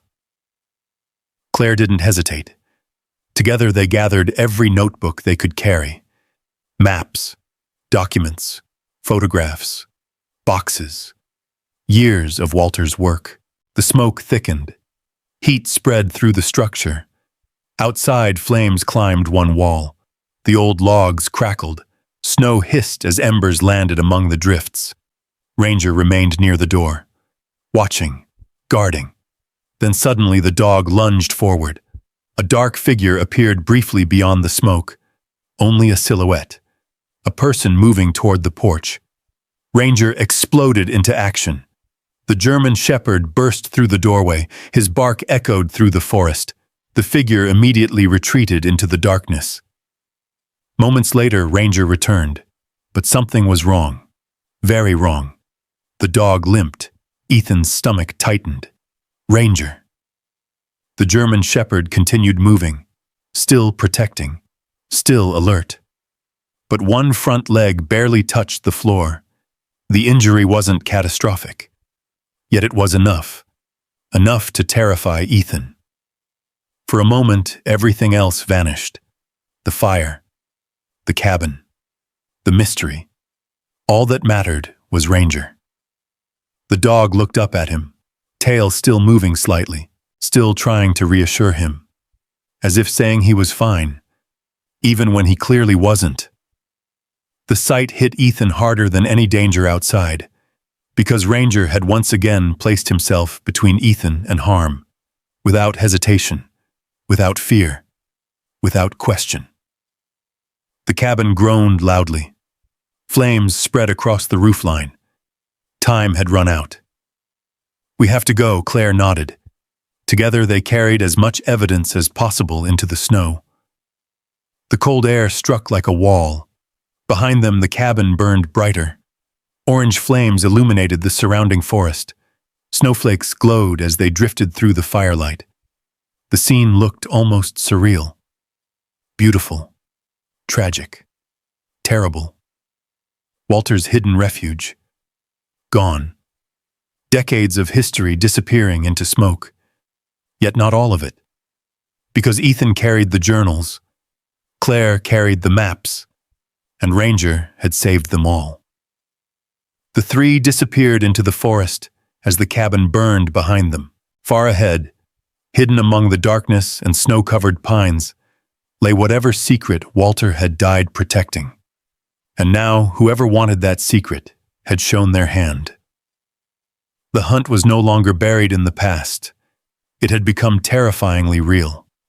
And for Ethan, one truth mattered more than ever. He wasn't just protecting Walter's legacy anymore. He was protecting Ranger.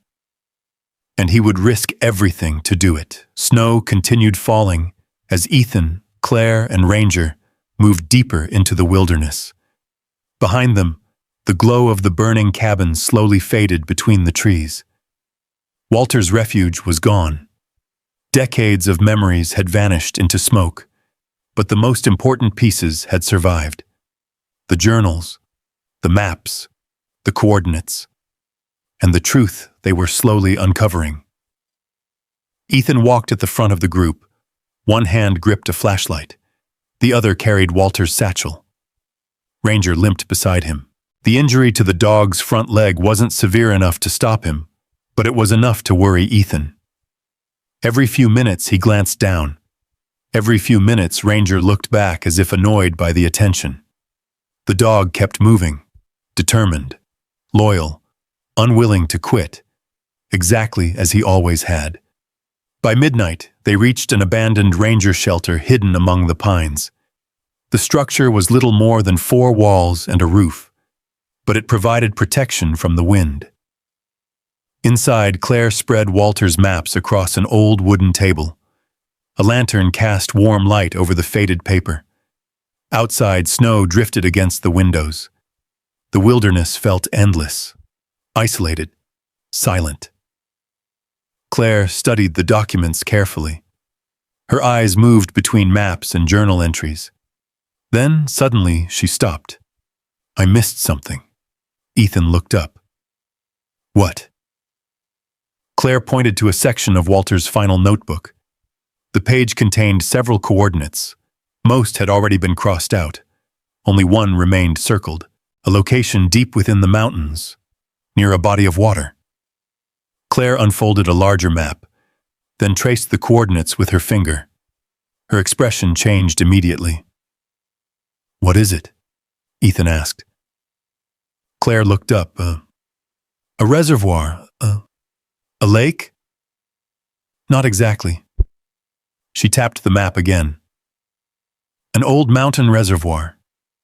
The location sat nearly 20 miles farther into the wilderness, far beyond any marked trail, far beyond any roads.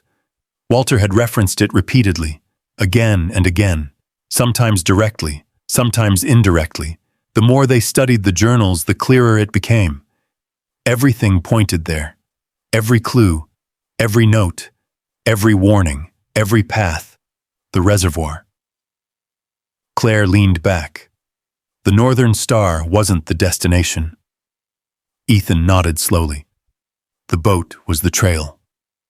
Exactly. Silence settled across the shelter. The realization felt enormous. Walter had spent decades protecting clues, not a treasure, not a fortune, a path leading somewhere very specific. Ranger suddenly lifted his head. The dog had been resting near the stove. Now he stood, alert again, watching Ethan, waiting. The moment felt strangely familiar, as though Ranger already understood what came next. "We go there," Ethan said.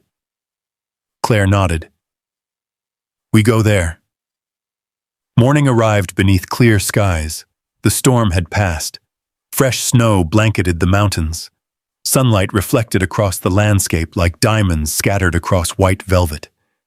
The beauty was breathtaking and deceptive. The terrain ahead would not be easy. The journey took most of the day. The forest grew denser, the valleys deeper, the mountains steeper. Several times they crossed frozen streams. Several times Ranger located Walter's carved star markers hidden beneath snow-covered trees. Each discovery confirmed they were moving in the right direction. Walter had walked this path, again and again, year after year, always leading toward the same destination.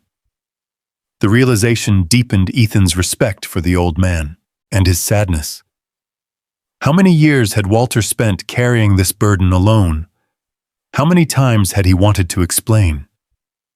The questions lingered, but answers waited ahead. Late in the afternoon, the trees finally opened. The sight stopped all three of them. The reservoir stretched before them, massive, silent, surrounded by towering cliffs and pine-covered ridges. The water appeared dark blue beneath the winter sky, perfectly still, ancient. The place felt untouched by time, a hidden world buried among the mountains. Claire stared across the water. My God. Ethan understood. The location felt important, powerful, the kind of place people remembered, the kind of place people hid things. Ranger moved ahead. The dog followed the shoreline, his nose working constantly, his pace quickening. Then he stopped, 100 yards from where they had entered the clearing. Ethan hurried toward him. Ranger stood beside an old stone marker partially buried beneath snow. Most of the inscription had weathered away. But one symbol remained visible, a star. Walter's symbol. The same one carved into the trail markers, the same one leading them through the mountains. Claire arrived moments later. Her eyes widened. This is it. Ethan brushed snow from the stone. Additional markings appeared. Numbers. Coordinates. More confirmation. Walter had reached the reservoir. Many times. The final pages of his journal suddenly made sense. Ethan removed the notebook. Carefully he turned to the last completed entry. The handwriting looked hurried, determined, urgent. The reservoir remains secure. The key remains hidden. If anything happens to me, follow the stars. The answer is beneath the water. Ethan stared at the words. Beneath the water. A cold silence settled over the shoreline. Claire slowly lowered the journal. He found it. The statement sounded almost reverent. Ethan looked across the reservoir. Dark water stretched toward distant cliffs. What exactly had Walter found? The question had haunted them for days. Now they were closer than ever. Ranger suddenly barked. Once, sharp, focused. The dog moved farther along the shoreline. Ethan followed. Snow crunched beneath their boots. Then Ranger stopped again, this time beside a cluster of large boulders. The dog sniffed intensely, circling, searching. Then he looked toward the water, directly toward it. Ethan frowned. What do you see? The dog stared, unmoving, certain. Claire stepped closer. Her eyes followed Ranger's gaze. Then she noticed something. A metal ring. Partially hidden beneath ice and snow near the water's edge. Ethan pulled it free. Attached was a rusted waterproof container. His pulse quickened. Walter's final cache. Inside rested a laminated map and a handwritten note. The map displayed the reservoir. A specific point had been marked near the center. The note contained only one sentence. The vault is below. Neither spoke. Neither needed to. The meaning was obvious. Somewhere beneath the reservoir, a vault existed. The final destination. The secret Walter had protected. The reason Victor Harlan wanted the boat. The reason men had followed Walter for decades. The reason someone burned the cabin. Everything led here. The sun dipped lower behind the mountains. Long shadows stretched across the water.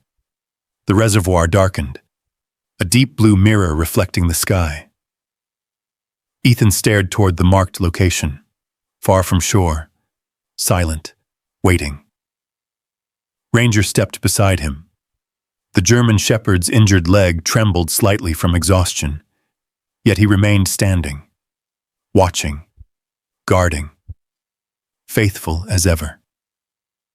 Ethan rested a hand on the dog's neck. "We're close." Ranger looked up. His tail moved once, just once. Then both of them turned back toward the water.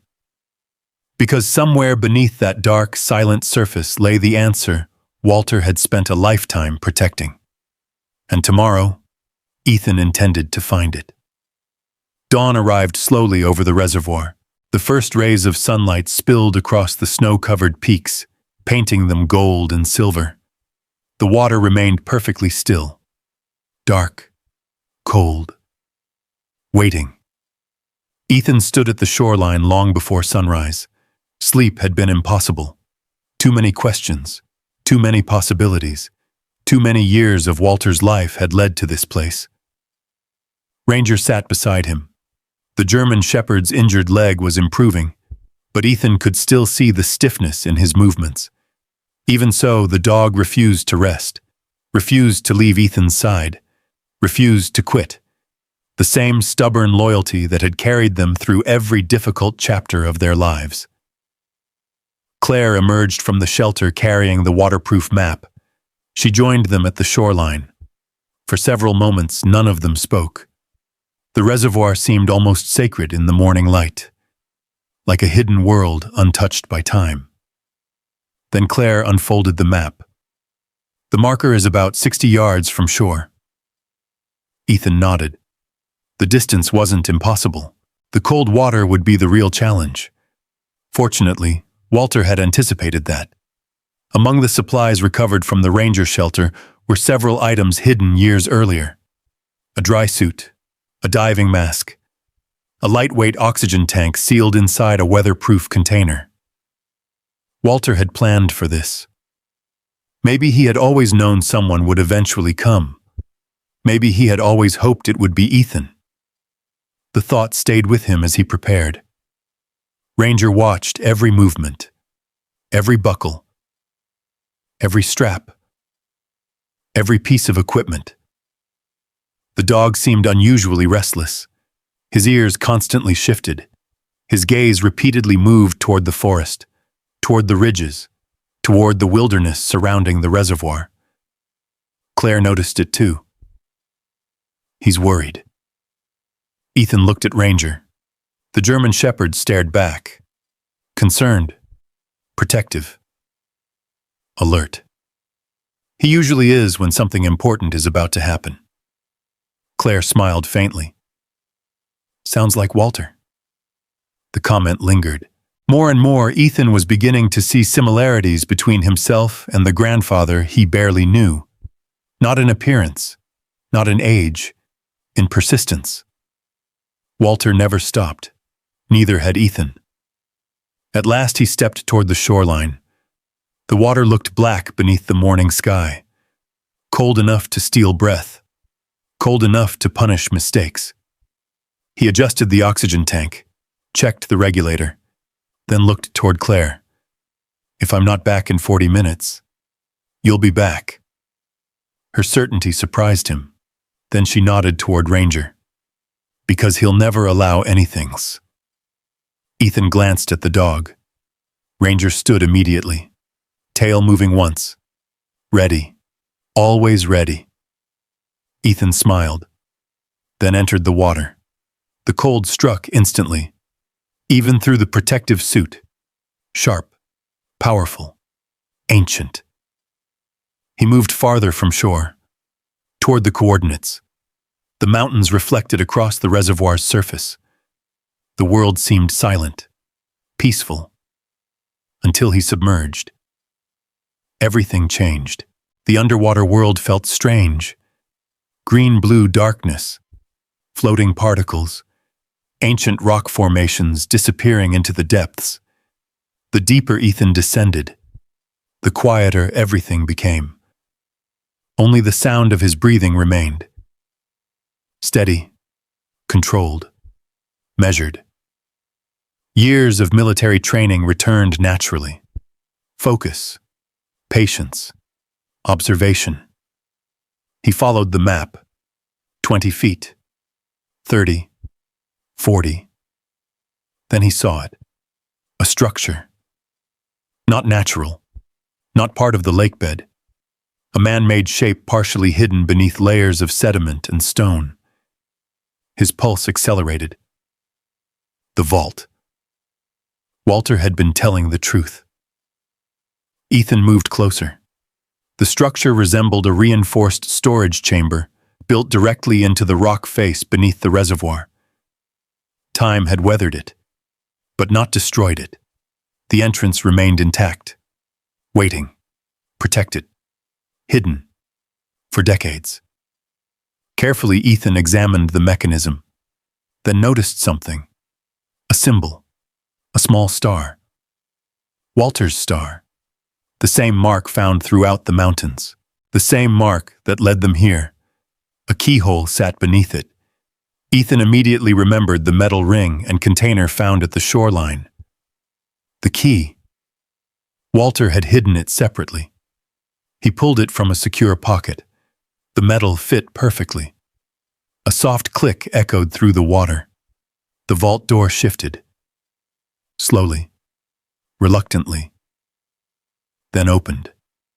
Inside lay shelves, boxes, cases, records, dozens of them. Ethan's breath caught. Not treasure, not gold, not valuables. Documents, thousands of pages, photographs, recordings, evidence. The realization hit immediately. Walter wasn't protecting wealth, he was protecting truth. Ethan opened the nearest case.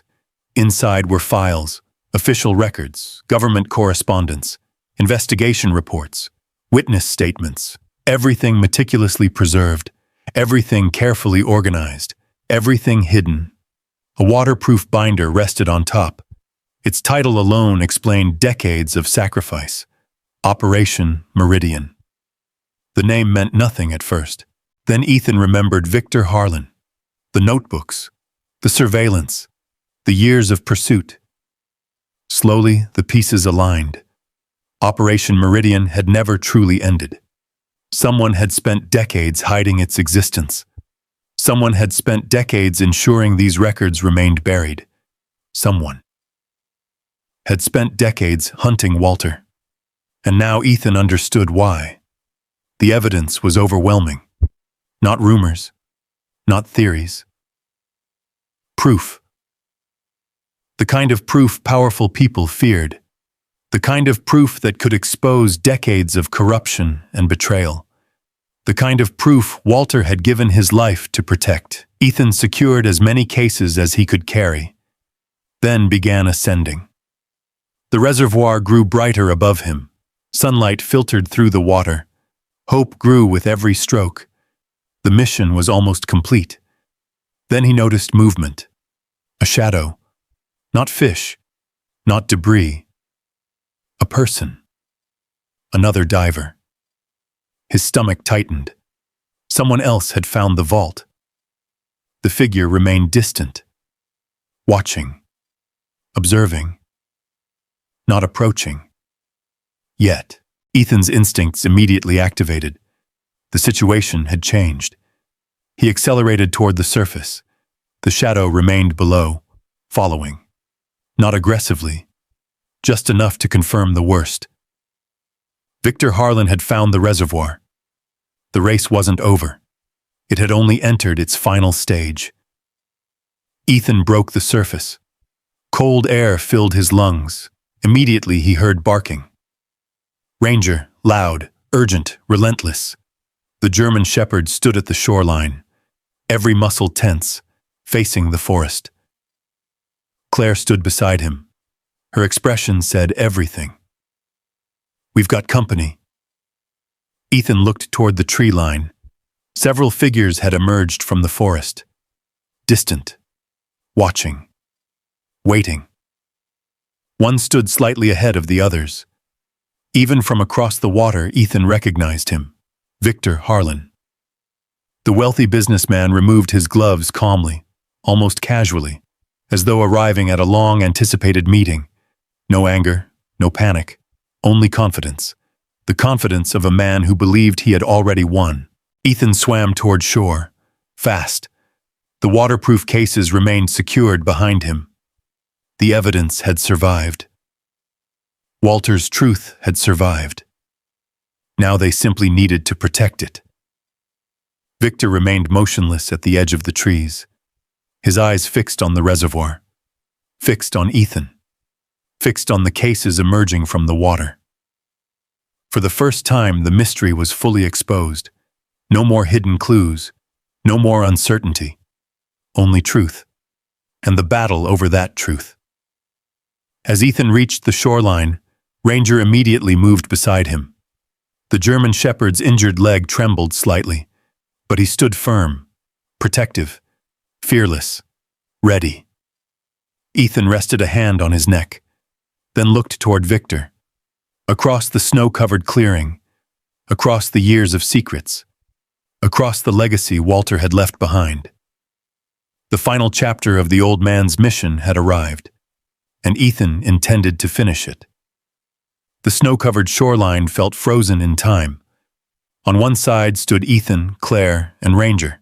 On the other stood Victor Harlan and the men who had followed Walter's trail for decades. Between them lay the reservoir, silent, ancient, a mirror reflecting the mountains and the winter sky. For several moments, nobody moved, nobody spoke. The only sound came from the wind sweeping across the water. Victor finally broke the silence. "You found it." His voice carried easily across the clearing. Calm. Almost impressed. Ethan tightened his grip on the waterproof cases. The evidence rested only a few feet away. Walter's life's work. The truth he had spent decades protecting. Victor looked toward the recovered files, then back toward Ethan. "You have no idea how much trouble those documents caused." Ethan said nothing. Victor smiled faintly. "Your grandfather was a very stubborn man." Claire stepped forward. "He was an honest man." Victor laughed softly. The sound echoed strangely through the trees. "Honest men are dangerous." The statement revealed more than Victor intended. For the first time, Ethan saw the man clearly. Not as a businessman, not as a wealthy outsider, but as someone who had spent years protecting a lie. A man who feared exposure. A man who feared truth. Victor's smile faded. "It doesn't have to end badly." The offer sounded familiar. Very familiar.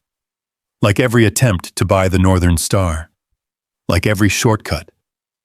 Every temptation. Every compromise. Victor glanced toward the cases. "Give me Walter's records." Ethan almost laughed. After everything. After the boat, the cabin, the chase, the reservoir. Victor still thought this was about possession. It wasn't. It never had been. Ethan shook his head. No. The answer was simple. Final. Victor sighed. For the first time, disappointment crossed his face. Then he looked toward Ranger. The German shepherd stood directly beside Ethan, alert, protective, fearless. Victor studied the dog briefly. "That animal has caused me more problems than you realize," Ranger growled. Low, steady. The sound rolled through the clearing. Victor's men shifted uneasily. Animals often sensed things humans ignored, and Ranger disliked Victor intensely. The wealthy man looked away first. An interesting detail, a revealing one. Then something unexpected happened. The distant sound of engines echoed through the mountains. Everyone turned. Several vehicles emerged from the forest road. Dark SUVs, government vehicles. Not Victor's. Claire smiled.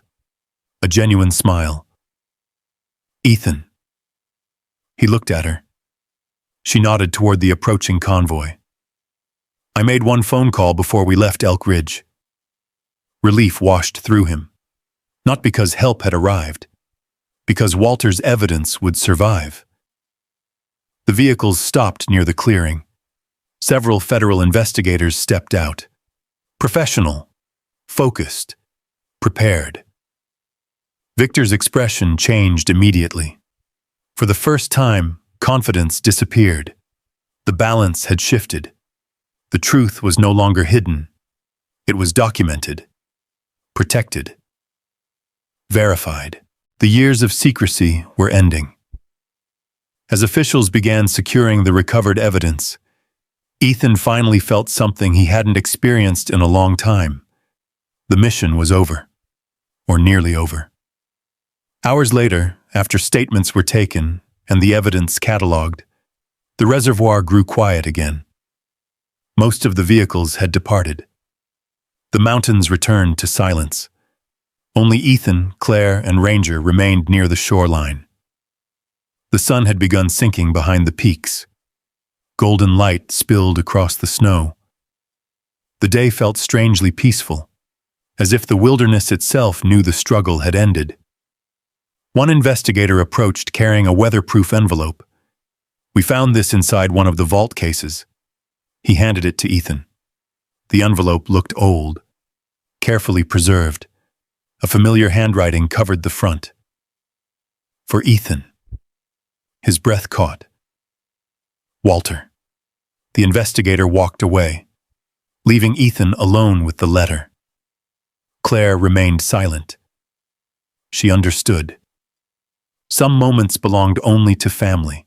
Ranger settled beside Ethan. The German shepherd rested his head against Ethan's leg, the same way he had during countless difficult moments, the same way he always had. Slowly, Ethan opened the envelope. Inside rested several folded pages. The handwriting was unmistakable, steady, careful, personal. For the first time, Walter wasn't writing notes. He wasn't recording evidence. He wasn't documenting a mission. He was speaking to his grandson. Ethan, if you are reading this, then you succeeded where I could not. The words blurred slightly. Ethan swallowed hard and continued. There are many things I should have told you years ago. Many things I wanted to tell you. But some truths carry danger with them, and I refuse to let that danger reach you. The mountains seemed quieter now, the fading sunlight softer. Everything narrowed to the page in his hands. When your mother died, I made the hardest decision of my life. I stayed away. Not because I stopped loving my family, because I loved them too much. Ethan closed his eyes briefly. 20 years of anger trembled beneath the surface. 20 years of unanswered questions. Walter continued. The people searching for these records believed I would eventually lead them to the evidence. As long as they watched me, they ignored you. That was the bargain I made. Every birthday I missed. Every holiday. Every year. I carried that choice. The words struck harder than Ethan expected, because they didn't sound defensive. They sounded heartbroken. A man explaining a wound he had carried alone. Walter's handwriting grew slightly uneven in places. Age, emotion, maybe both. I watched from farther away than you realize. I knew when you graduated. I knew when you joined the Navy. I knew when you became a SEAL. And I knew when life became difficult afterward. The tears came unexpectedly, quietly, without warning. Ethan hadn't cried in years, not after deployments, not after loss, not after homelessness. But these words reached places nothing else could. The letter continued. I wanted to help many times, but helping openly would have exposed you. So I waited, and hoped that someday you would understand. Ranger pressed closer against his leg. The warmth of the dog grounded him, held him steady. Walter's final pages felt different, lighter somehow, more hopeful. The boat was never meant to be your inheritance. The mission was. I knew that if anyone could finish what I started, it would be you. Not because you are strong, not because you are a soldier, because you do not quit. Neither does Ranger. A laugh escaped through Ethan's tears. Walter knew about Ranger. The realization felt strangely beautiful. The old man had known more than Ethan ever imagined. The final paragraph waited at the bottom of the page. If you are reading this, then the truth survived. That means everything was worth it. Do not remember me for the years I was absent.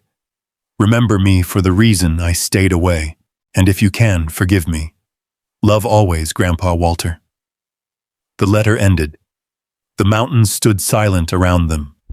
The reservoir reflected the setting sun.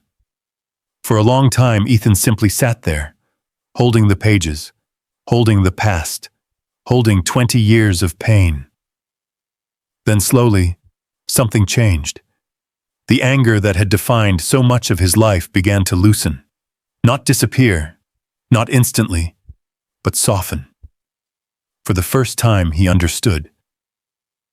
Walter hadn't abandoned him. Walter had sacrificed himself. The distinction changed everything. Claire sat beside him quietly. Neither spoke.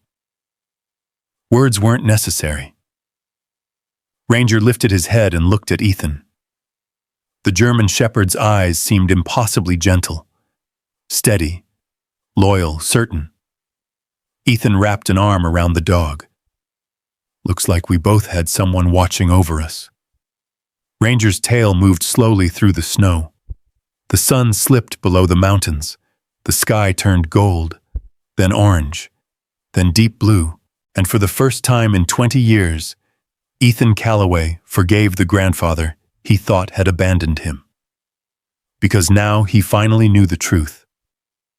Walter had never walked away. He had spent a lifetime protecting the people he loved. The truth stayed with Ethan throughout the long drive back to Blackwater Harbor. The mountains slowly faded behind them.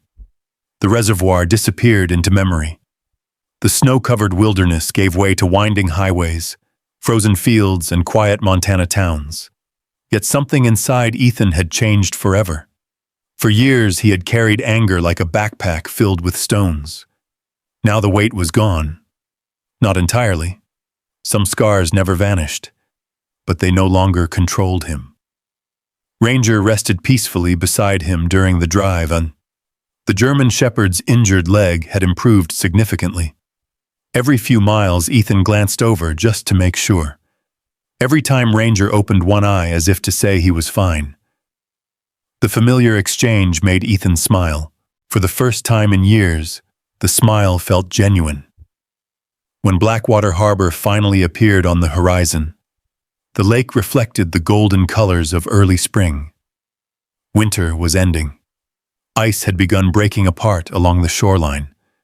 The water looked alive again. So did the town. Word had traveled quickly, much faster than Ethan expected. By the time he parked near the marina, several people were already waiting. Some were reporters, others were locals. Many simply wanted to see the man who had uncovered the secret hidden beneath the mountains. The same people who once laughed at him. The same people who mocked the inheritance. The same people who called the Northern Star a floating coffin. Now they looked at him differently. Not with pity, not with amusement, with respect. The change felt strange, almost uncomfortable. Ethan had spent years invisible. Now everyone seemed to know his name. Ranger received even more attention. Children pointed excitedly. Veterans stopped to shake Ethan's hand and pet the German shepherd. More than once, Ethan heard people refer to Ranger as a hero. The dog accepted the praise with complete indifference. As always.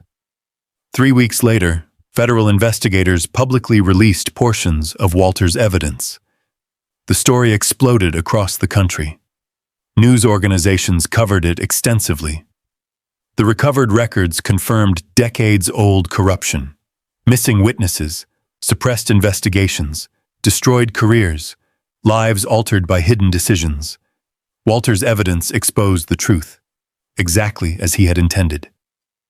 Victor Harlan and several associates became subjects of multiple investigations. For Ethan, however, the headlines mattered less than something else: Walter's name. For the first time, people finally understood who Walter Calloway really was. Not a paranoid old fisherman, not a recluse, not a man running from ghosts, a guardian, a man who spent decades protecting the truth, a man who sacrificed everything for others, including his own happiness, including his family, including himself. One afternoon, Daniel Pierce arrived at the marina carrying several documents. The attorney smiled as he approached. "Good news." Ethan looked up from the dock where he had been helping repair a damaged railing. "What kind of good news?" Daniel handed him a folder. "Very good news." Inside were financial statements, grant approvals, compensation awards connected to the recovered evidence, anonymous donations, support from veterans organizations, several foundations. More assistance than Ethan had imagined possible. His hands tightened around the papers. For years he had struggled simply to survive. Now opportunities stood before him. Real opportunities, the kind Walter probably hoped he would someday have. Daniel smiled. "You earned this." Ethan shook his head. "No." He looked down at Ranger. "We earned this." The German shepherd thumped his tail against the dock, as if agreeing. Spring slowly transformed Blackwater Harbor. Snow disappeared. Grass returned. Wildflowers emerged along the hillsides. The lake sparkled beneath longer days. And at Slip 27, something remarkable happened. The Northern Star came back to life. Volunteers appeared from all over the county. Carpenters, mechanics, retired fishermen, veterans, students, people Walter had once helped, people Ethan had never met. Together they restored the old vessel.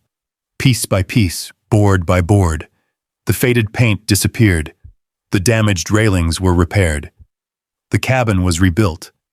The old fishing boat slowly reclaimed its dignity. Every evening, Ethan worked alongside them. Ranger remained nearby, supervising, observing, accepting endless treats from grateful visitors. The transformation felt symbolic. The boat that nobody wanted had become the heart of the harbor. The burden Ethan inherited had become something entirely different. A purpose. By midsummer, the restoration was complete. The entire town gathered for the dedication ceremony. Children waved small flags. Families filled the docks. Veterans stood shoulder to shoulder beneath clear Montana skies. The lake stretched endlessly behind them.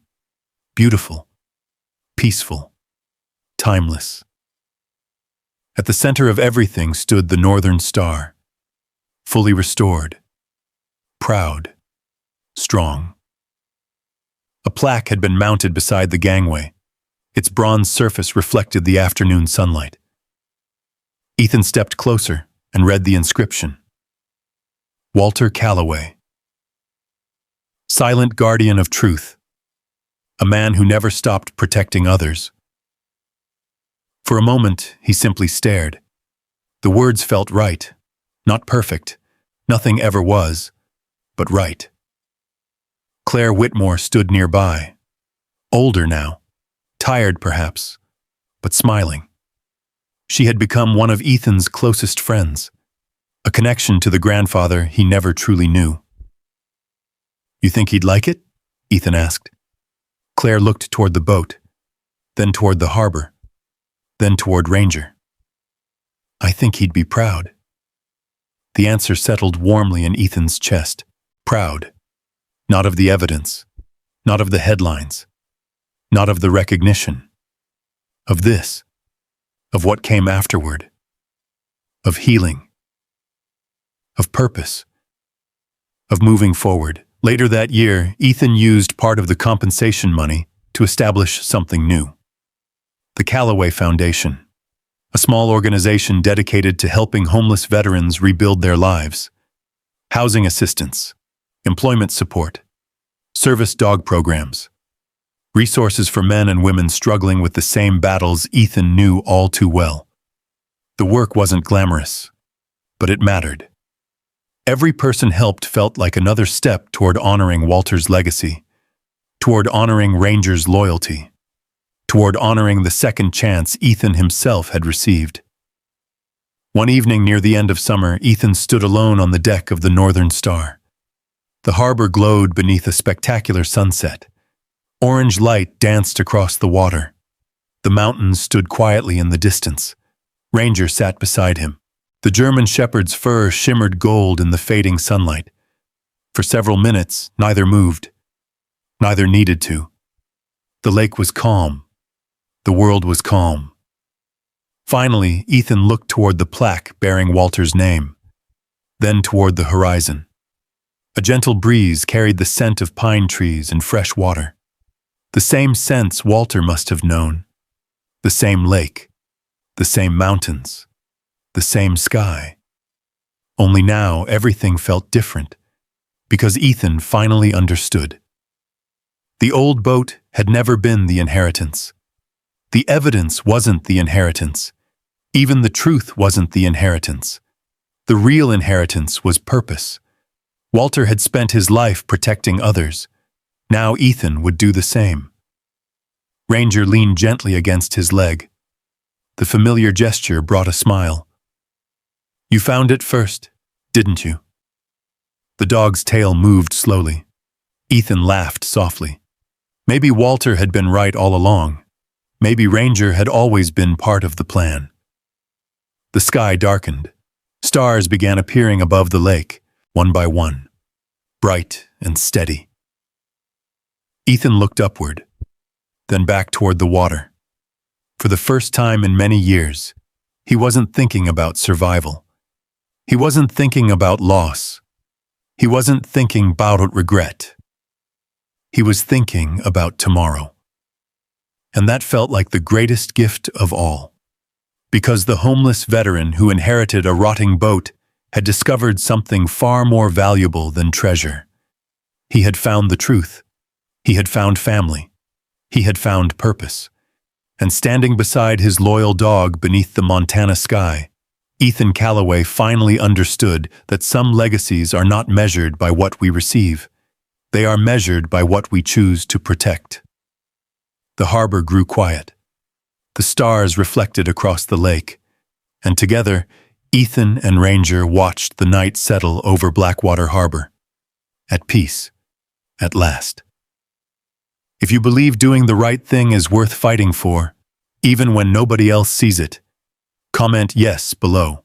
And if you've ever had a loyal friend, human or dog, who helped you through a hard chapter in life, we'd love to hear your story. Subscribe and join us for more unforgettable stories of courage, justice, and second chances across the American heartland.